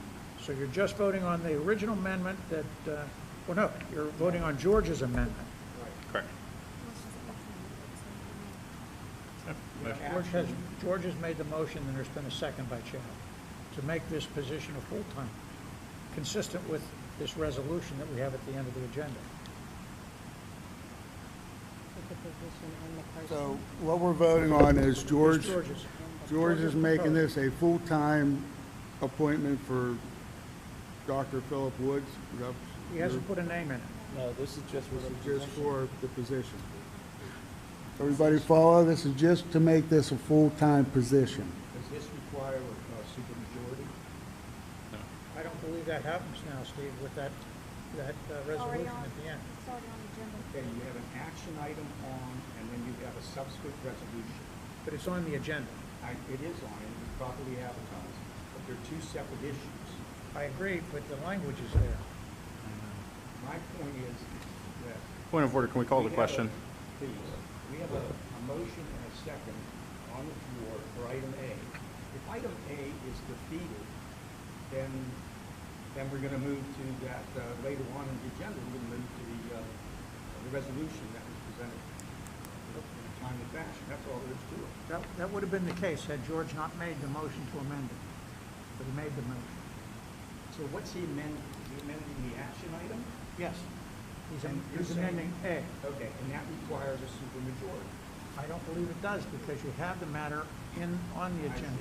It's a notice thing. It's not, it's not anything more than notice. So we advertise. All right, so. Bruce, I also have a question about this. There are 3 bullet points. We talked about one of those bullet points on page 2 of 2 of the action items and board resolutions. What about items 2 and 3? Are they somehow The amendment, subsumed with George's proposal to bring in item number 1? First 2 and 3. Keep going. Why Keep don't we going. just vote the first item one way or the other? Yeah. Keep going. Yeah, let's not. Keep going. If it passes, it passes. If it doesn't, it doesn't. For clarification for the minutes, this will not be, this person is not being hired full-time. This is, The amendment is for the position to become a full-time equity director, not the individual. Let me take up John's question. 1, 2, and 3 will be taken up when you vote on this at the end. Thank you. Okay. So it's back to George's motion to make this a full-time position with no name. Okay. Everybody on board? Sure. We have roll call, Barney. Mr. Lapsevich. Yes. Mr. Nola. Aye. Mr. O'Donnell. No. Mr. Ritter. No. Mr. Stubenbort. Aye. Mrs. Warning. Mr. Williams. No. Mrs. Byrne. Aye. Mrs. Cerrucci. No. Motion fails. Now we're back to the original motion that Mr. O'Donnell had made that appears on the agenda under 1A, under the personnel action agenda. Due to the fact that we had 30 individuals come out and speak this evening in support of a full-time equity director, I believe the board needs more time to evaluate, and I make a motion to table said motion. Second. Motion and a second. Roll call vote. This is to table. Right. Table. Mr. Nola. Aye. Mr. O'Donnell. Mr. Ritter. Aye. Mr. Stubenbort. Aye. Mrs. Warning. Mr. Williams. No. Mrs. Byrne. No. Mrs. Cerrucci. No. Mr. Lapsevich. Aye. Motion carries. Motion Fails 5-4. fails. So we're back to the original vote Right. on item A. Correct. It's been moved and seconded. Correct. It's now time for a vote. Yes. Vote number A, yes. Number A. Roll call? Roll call. Mr. O'Donnell. Mr. Ritter. Aye. Mr. Stubenbort. No. Mrs. Warning. Mr. Williams. Aye. Mrs. Byrne. Aye. Mrs. Cerrucci. Aye. Mr. Lapsevich. Mr. Nola. No. Motion carries.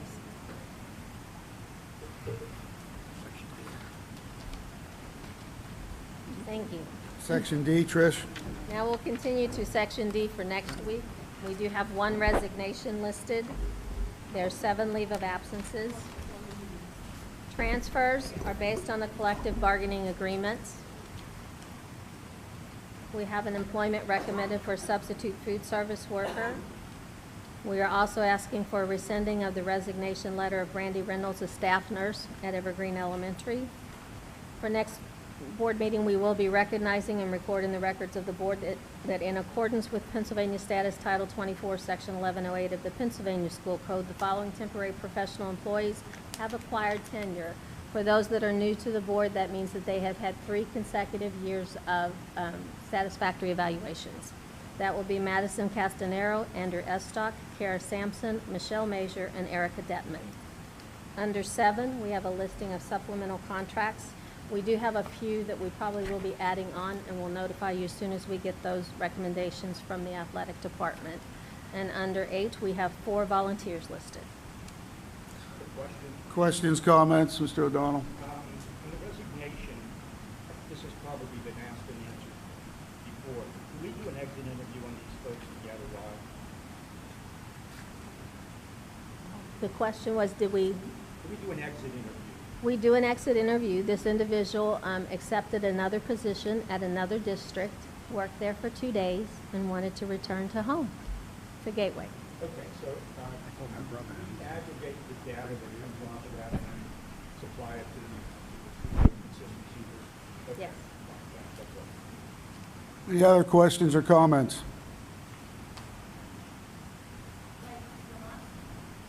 No, board, this is board.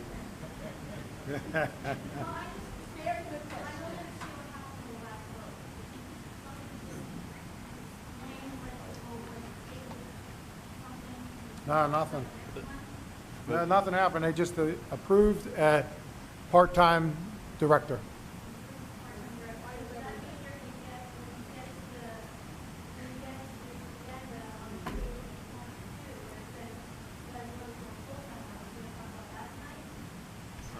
I assume.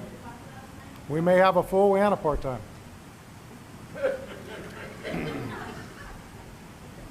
Okay, Section F, administrative resolutions.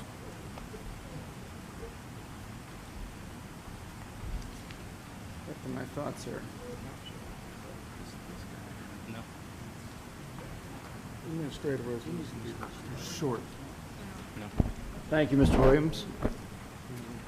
We have a few policies that have been on display for the 30 days. I'm going to defer to Dr. Rossi if he could take item number 1, item number 2, and then Mrs. Bungard, item number 3.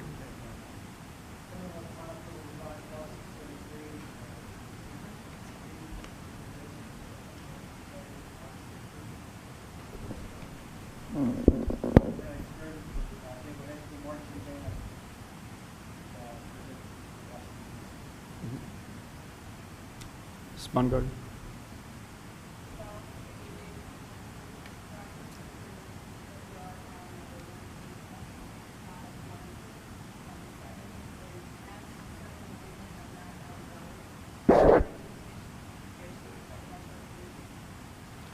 And item number 4, Title I funds, Dr. Rossi.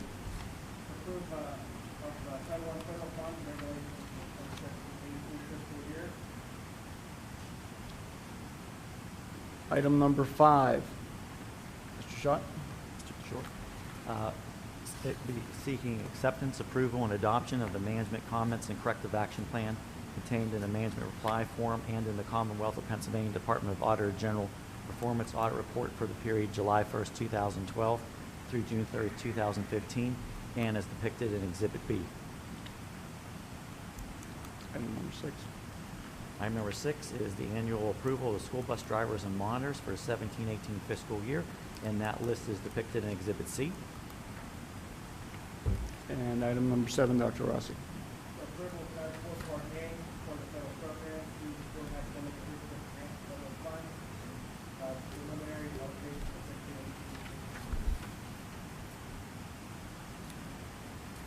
18. Questions or comments on Section F? I have a question. Refresh my memory. Did we discuss the settlement agreement on item number 3 in executive? How long ago? June. And that number was presented at That is correct. Any other questions or comments? Moving on to resolutions presented by board members.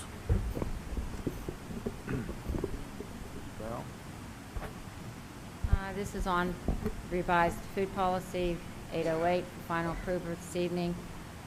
Food service that has been placed on a 30-day public display beginning August 1st, 2017. Additional language is added to the August 15th meeting. The complete revised policy is depicted in Exhibit A. Do you want it all read? Do you want it all read? It's up to you. It's fine. You can just read the top. I read it. I did. Do you need a second? Do we have a second? No, we're not voting. We're not voting because it hasn't reached the 30-day. Isn't this an action item? Yes. It's a board resolution. It's a board resolution? Yes. I'm asking, Well, Harold, you'd wait till the regular meeting. And it's met the qualification of 30 days. If it has met, then it's a vote. Yes, it's been met 30 days. Come on, September, August 1st. So she's looking for a second. Is there a second? We have a motion and a second. Questions, comments? Sure, at the previous meeting, I asked for the public to provide input on this, and I only got one person to respond, so that, the person responded saying that there are more important things that the district needs, that the board needs to concentrate on, and that they were not in favor of this tightened window.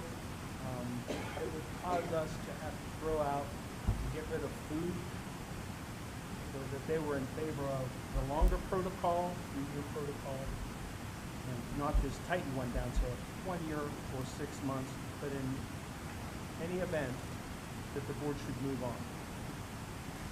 And Any other questions or comments? I just want to follow up John's comment.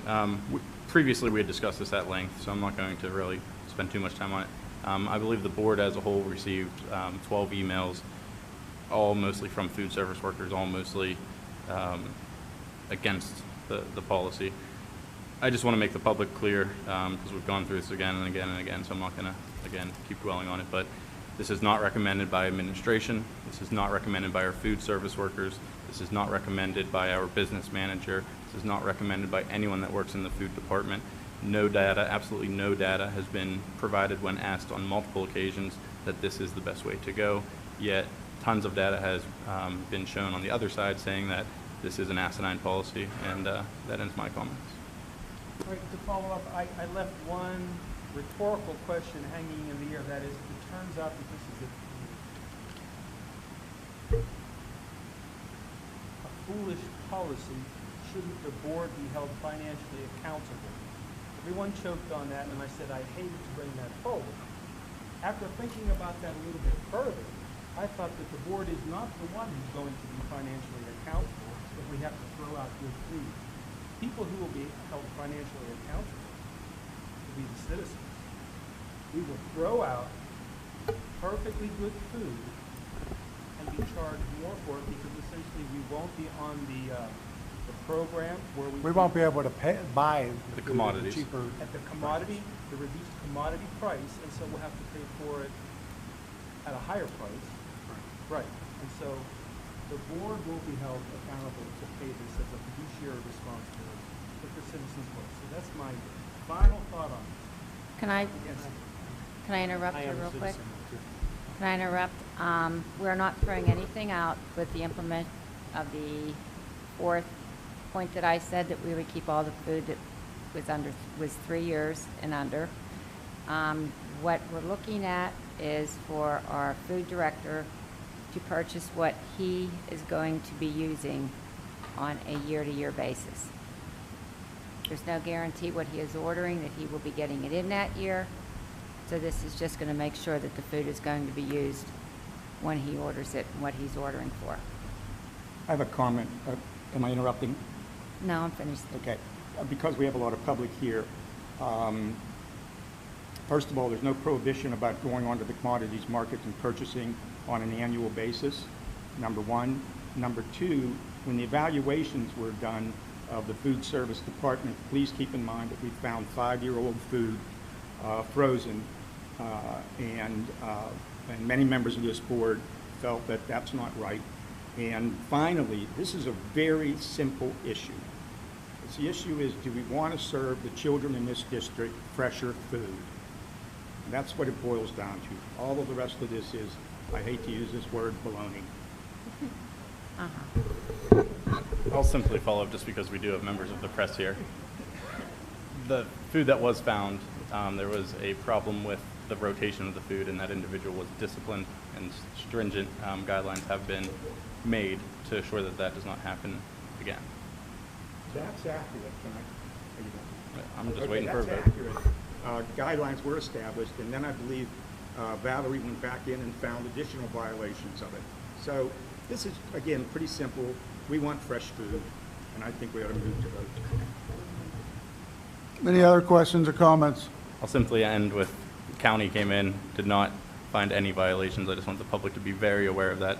A lot of our food service workers send their own children to this district. They would never serve any food that is expired, is old, is moldy, any of those allegations. So I just want the public to be very clear about that. Any other questions or comments? Bonnie, can we have a roll call, please? Mr. Ritter.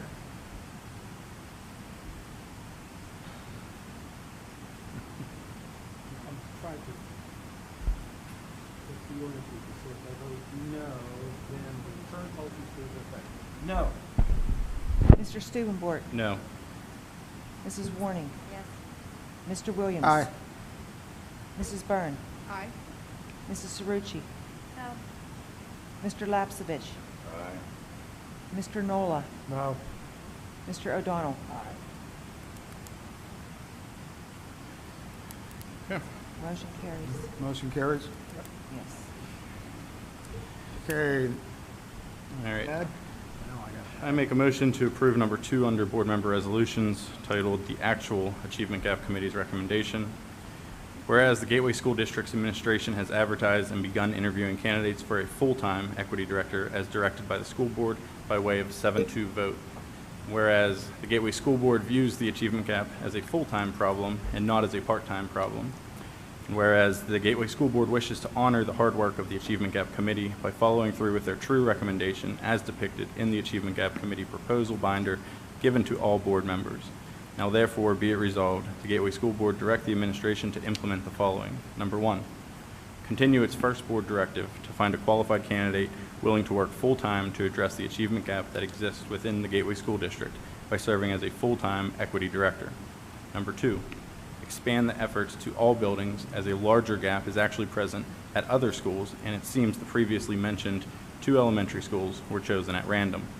Number 3, show the community that the Gateway School Board has identified an academic problem within the district, and after forming an ad hoc committee, is willing to commit the appropriate resources necessary to address such a problem by way of hiring a full-time equity director. Is there a second? Second. Questions or comments? Can we have a roll call, please, Barney? Mr. Stubenborg. Yes. Mrs. Warning.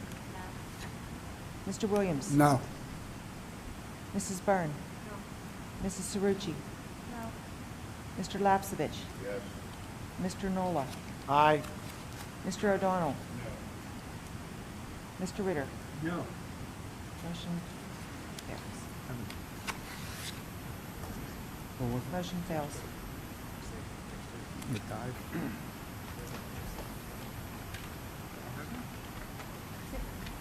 Motion fails.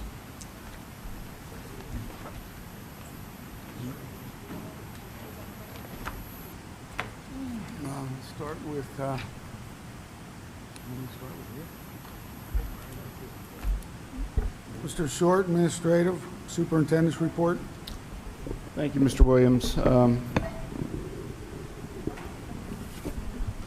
To the audience members, everyone that had an opportunity to speak tonight, I wish to thank them for their passion and determination in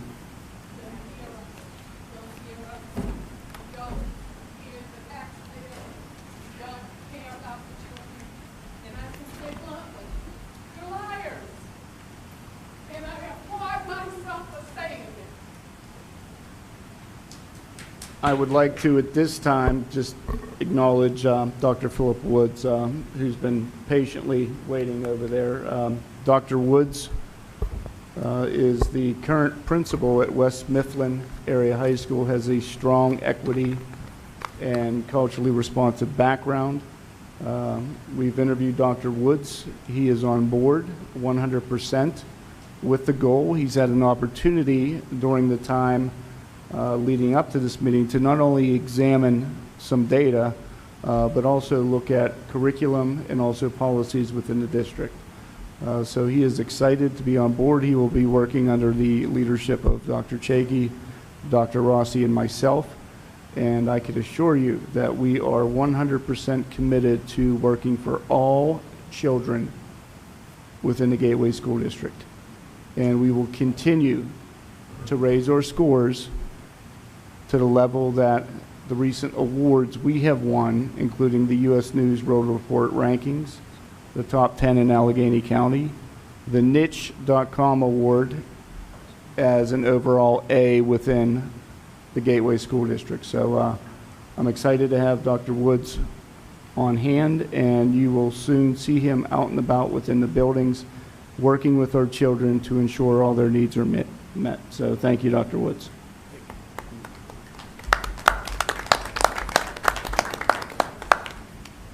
Dr. Chakey, anything this evening? Dr. Rossi? Some word?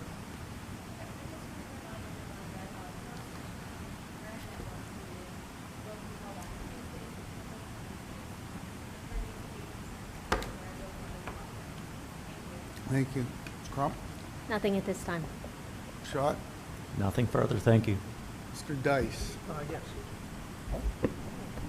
I have here tonight the completed, well, not executed, but completed application for the rezoning. Pass out a short form for each of you to have. I have a long form. We'll be discussing it with Mr. Superintendent Short, getting his signature and moving forward with this application to the municipality. I would suggest to you that one thing that comes out rather quickly is there's a fee of about $3,800 due to process this application. You may want to reach out to the municipality and find out if they'd be interested in possibly waiving the fee, given the fact that the monies that you pay out are coming from the same taxpayers as they. In any event, the estimated cost of the application is about $3,800. I'll leave it to you to decide how you want to deal with the fee to be paid, and it should be, in order to process this, you have to pay the fee or get a waiver from them. Can I add a comment? Sure. Everybody get a copy? I did. Pretty much. This is the third step as we keeping the board apprised. Right. This process. The first was to conduct a survey. The survey was done. We understand what it is we own and what we don't own. The second part of that dovetails with the title search. That really goes to mineral rights and things of that sort. So this is the third step to ask if we rezone for food commercial food. Correct. And it's the judgment of everybody involved so far that would dramatically enhance, now let me just say, enhance the value of the product. There's no doubt from anybody's point of view that we discussed it. So just as a matter of procedure, if we authorize this step forward, the next step would be, I believe, two or three of us will appear in front of the planning committee, and we'll explain to the planning committee what we intend to do, why we intend to do it, so on and so forth. That's it. Anything else? Any other questions or comments? Let me ask this, what's going to be voted on. So this will be an action item in the administration. We pay the dollars, we can't get it waived, right? That's what we'll need the fee to be. Okay. So is it okay if we just ask Bill to contact municipalities? Mr. Little? Yes, I actually made a note that I would contact Mr. Little and also Mr. Hugus concerning this. So we would know at the time we vote. So that you would know at the time we vote that we're paying 38 plus or not. Which we should know by our next meeting. Okay, yeah. 2 weeks, yes. Yeah. Any other questions or comments? That's all I have. Thank you, Bruce. Mr. Brown, do you have anything for us this evening? Thank you. Start with board reports. We'll start with George. Thank you. Steve? Stephanie? Yes, I would like to speak to the equity director position vote. So I did vote for a full-time equity director search, and then I voted this evening to hire Mr. Woods as a full-time equity director, and it failed, and then I voted for the part-time equity director. So I would just like to talk a little bit too about how I understand the process worked. To my best knowledge, the school district did do a search. They felt that Mr. Woods was the best, most qualified candidate, and Mr. Woods offered it to be a part-time position. Now, I can't personally investigate and determine exactly what happened, but that's what was told to me by administration. Furthermore, I think that we have to look at this as a win as well. We have now tutoring for all students in need in elementary schools, along with transportation. We have a social worker added on. We have a part-time equity coordinator, and I certainly understand the residents' concern that this needs to be a full-time position. However, I think we also have to think about the positive aspect as well, that we at least now have a part-time coordinator position, and administration feels that he's very qualified. They're excited to have him on board. I certainly welcome him and wish him the best. I'm sure he's going to be a great addition. And, you know, to that end, I'm sorry if you're disappointed, but I truly feel as though this is a win for all children in the district. Thank you. Mr. President, I'd like to, I forgot to mention something, may I please? Yes. I'd like to say that I was a chairman of the Achievement Gap Committee, and this started when I went to Mr. and Mrs. Houston's home, and I was campaigning for this board position, and they talked about the gap in achievement, and I said that were I to be elected to the school board, I would then advocate for the establishment of a committee and the development of a set of resolutions to address that. I know these are tough decisions, and I know these are difficult and emotional issues. I know it fully. I was talking with Mrs. Howard at the break, and you know, told her that you know, that this was a year and a half. It was difficult discussions, but we have and we are making progress. And if we find at the end of the line that this doesn't work, everything that's been discussed tonight can be put back on the table and reconsidered. And the other thing is, I'd just like to thank the people that came and spoke tonight for the respectful way they did it. I think we all appreciate that. Thanks, that's it. I'm sorry I didn't have that. Chip? Several items. First and foremost, I just want to send, I believe on behalf of the entire district, our thoughts and prayers to those affected in Houston. Just to talk a little bit about how awesome our student body is here at Gateway. Student Government Association is actually raising money for another Gateway Gator school district down in Houston, and they'll be donating all the money. Their school is completely flooded. So SGA, they never cease to amaze any of us up here. They're always dedicated and willing to be good servants and to really work for what we want them to work for. So thank you to everyone, all the teachers involved, but especially the students for taking upon themselves to raise money for those in need all the way down in Houston. She spoke this evening. She had already left, but I wanted to thank Brittany Smith, who came up and spoke in support of the equity director. She is the one who founded Gators Give Back, and they sponsored another, I believe, 6 or 7 students that needed backpacks and school belongings. They are a nonprofit organization. If anyone wants any additional information, I know the Trib ran a story on her and the organization last year. Please let us know. Teachers and parents and other individuals within the district are able to bring up any kids' needs, whether it be clothing, whether it be school materials, to her. So thank you again to her for her great work there. The equity director, I'm not going to spend much time. We've obviously spent a lot of time on this. I'm upset with how it went. I wish Dr. Woods nothing but the best, obviously. I really hope that improvement is seen, and I really hope that the board then can decide that we do need this full-time. Even with a part-time consultant, I ask all board members to contemplate the idea of at least expanding it to all K-4 buildings. There's no reason that we should only offer it to 2 schools, especially when 2 other schools are shown to have a larger achievement gap. So if you guys would kindly consider the possibility of at least opening it up to all elementary schools, I believe that would be beneficial and would enhance the program that's already at hand. September 18th at 6:30 at the Gateway High School. So now we can officially advertise this. I was waiting for an email from Mark Rubino from Forbes.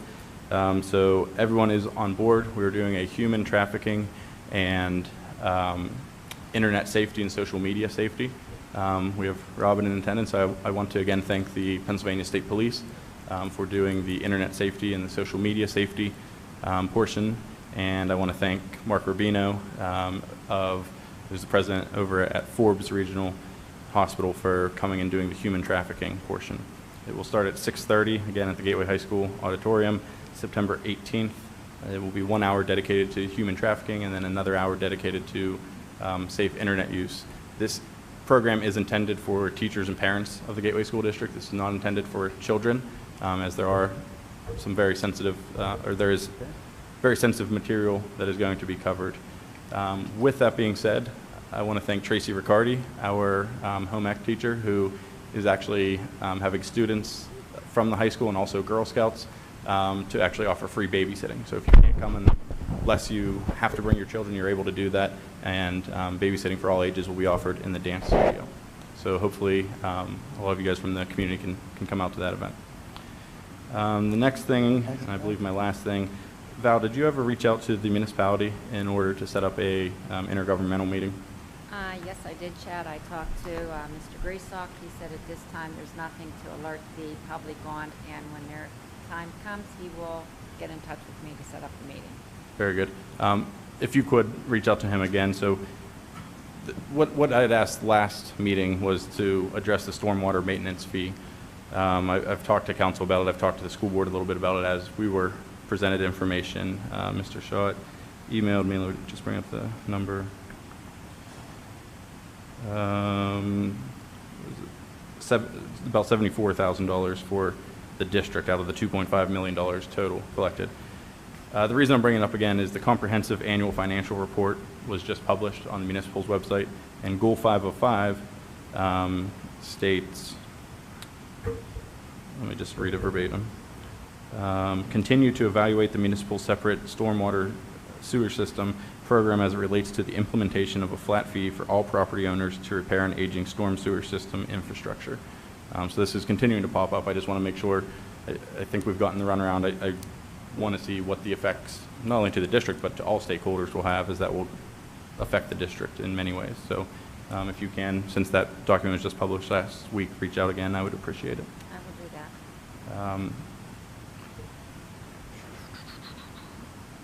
I think that great job to all the students and to the football team. 2 big wins. It's always fun to see the stands full. Honestly, we didn't even see that last year, so it was great to see the community as a whole. The student section was packed, very well behaved, at least from what I saw. So thank you to everyone there. That ends my report. Thank you.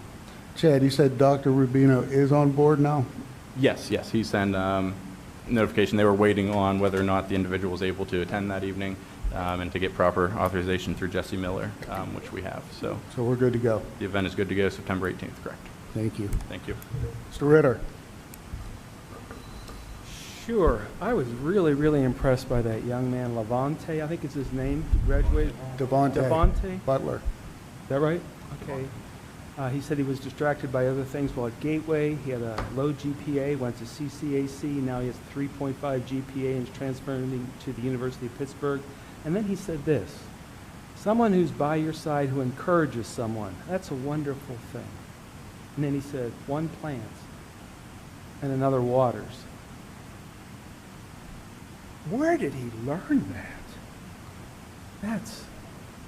We should think about bringing him to talk to more students. All right, okay, so here I was, a Saturday or 2 ago, I was giving all my blood. I give platelets every 56 days because, some people have leukemia or, they're dying. And so I quietly do what I can. And I looked over, there was this one young student, a high school student. I went over, I heard that she was going to Gateway. I said, hi, if I may introduce myself, I'm John Ritter, I'm on the school board there. I just wanted to tell you what a wonderful thing you're doing here, giving your blood.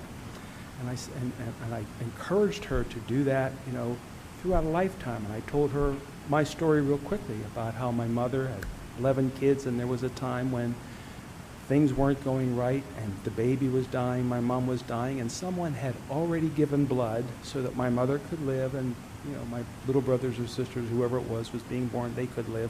And so my dad made up his mind to pay back and always give blood. My dad told me that story, and I made up my mind, and I like my little brothers and sisters and my mother, so I would always give blood. And I told this young student that she was sitting there as a captive audience. This was her, I think, her first time giving blood. So I just wanted to say, Hope, that's this young student's name, she's a 12th grader. It says right here, Hope, I have a t-shirt for you.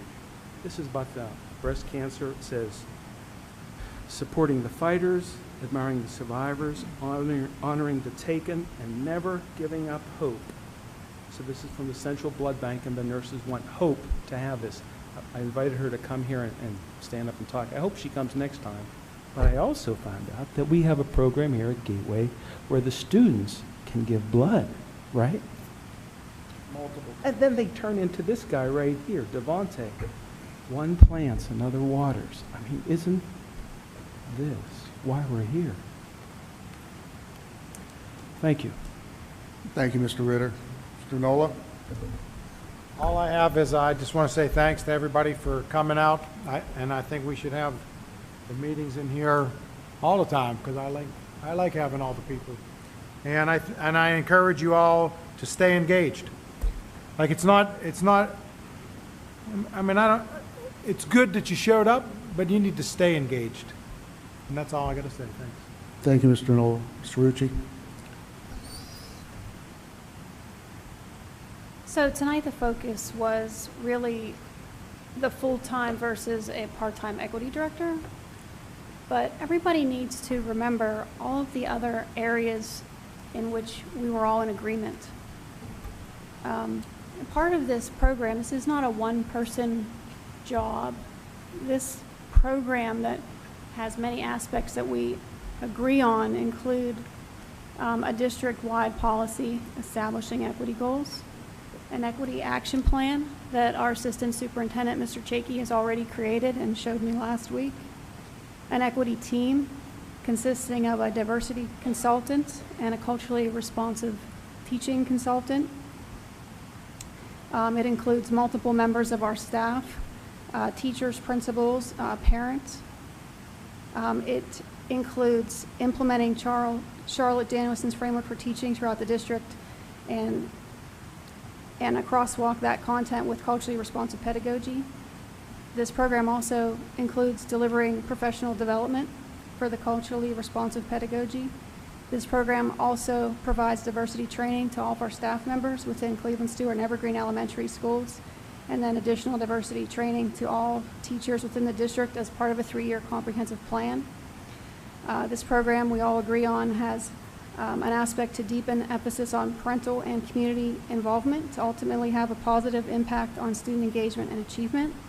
And this program offers tutoring across all of our elementary schools and to any student in need. So that's 8 areas of which we all were in agreement.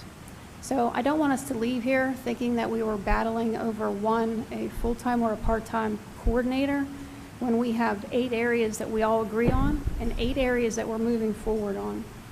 So I agree with Chad, and I would support just modifying that pilot program to all K-4 schools inclusive.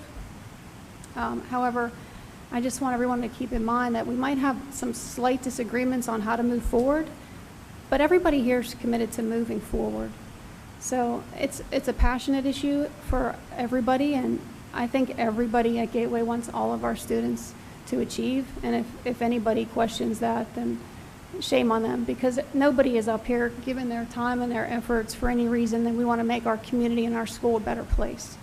So I hope that we can continue to move forward, get through our disagreements on how to do that. The program will evolve. We're on the right track. We've actually begun, and there aren't any schools like ours in the suburbs that are even doing a program like this. So again, Gateway is leading. Gateway continues to lead in a lot of areas, and this is another area where we're leading. And the second thing I want to say is I hope that you will give Dr. Woods a chance. You see, we all had the opportunity to meet him and talk to him and interview him for at least an hour, and he's a remarkable man. So, you might be disappointed that, he's not here full-time, but the man has a very impressive resume. I'm not going to spend a lot of time going through this packet of recommendations and things that he received, but I'll just highlight a couple.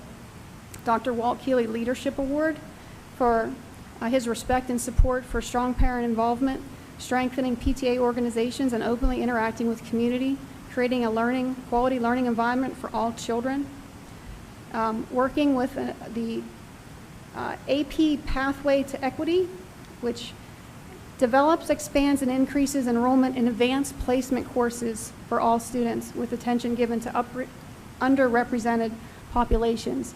That was something that we talked about with another member of the GAP committee is, you know, we need to look at getting more minority children in AP placement classes. And this is something that Mr. Woods has experience with, and he's going to bring a lot of value in that area. Mr. Woods has experience promoting multicultural concepts, building multicultural programs that involve parents, student teachers, administration, and administrators.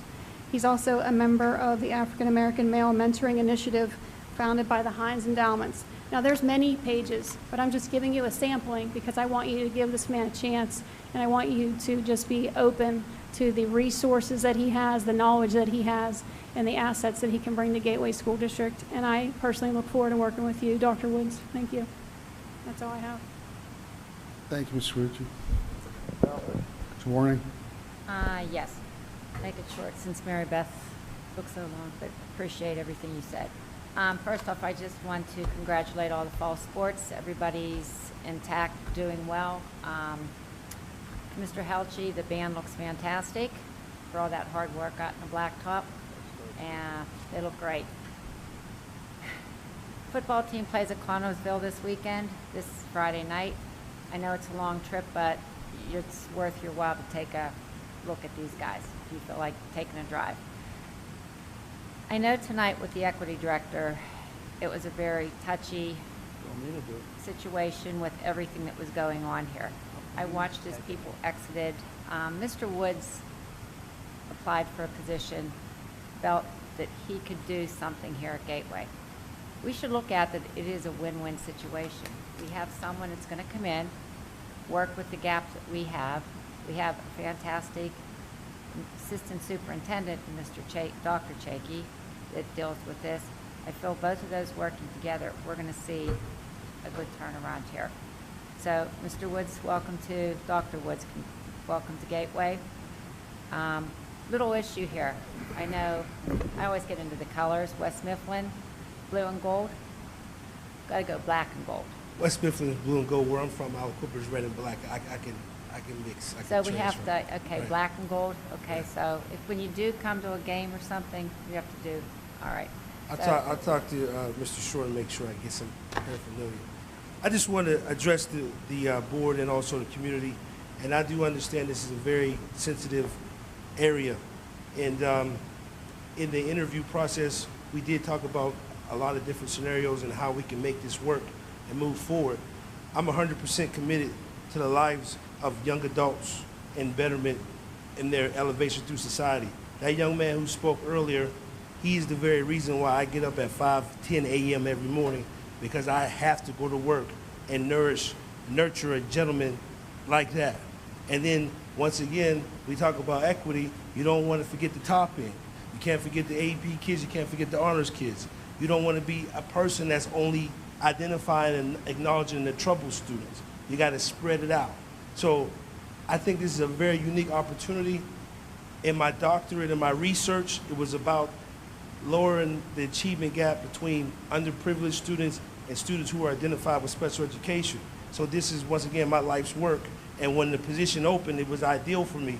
So in a bit of desperation, I did offer and say, hey, if a full-time thing doesn't work, come back, let's talk about it. I don't want to say it wrong. Officer or sergeant? Trooper Mungro has been in my building. She has experienced the culture that I built in my building. I have 1,100 students. Everyone's respectful. Everyone respects each other's differences. Everyone acknowledges each other's differences. As I said in the article, you're my new spokesperson, my agent. I'm taking you on the road. Everything that I've done from the first day of my career is to help underprivileged students. Myself, growing up in the projects, I would have been labeled poverty. I grew up in a single-parent home with multiple brothers and sisters.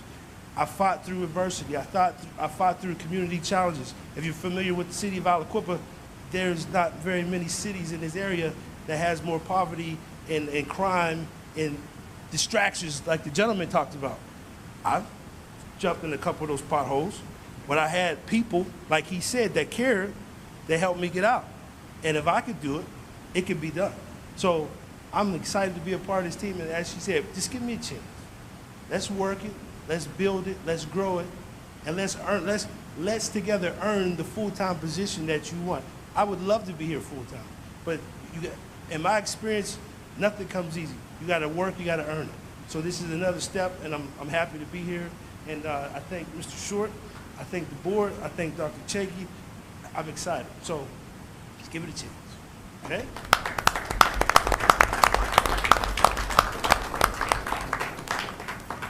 Thank you, Dr. Woods. That's it. And with that, I look for adjournment. All in favor, signify by saying aye. Opposed, same sign. Aye. We're adjourned. Thank you. I heard you, Neil.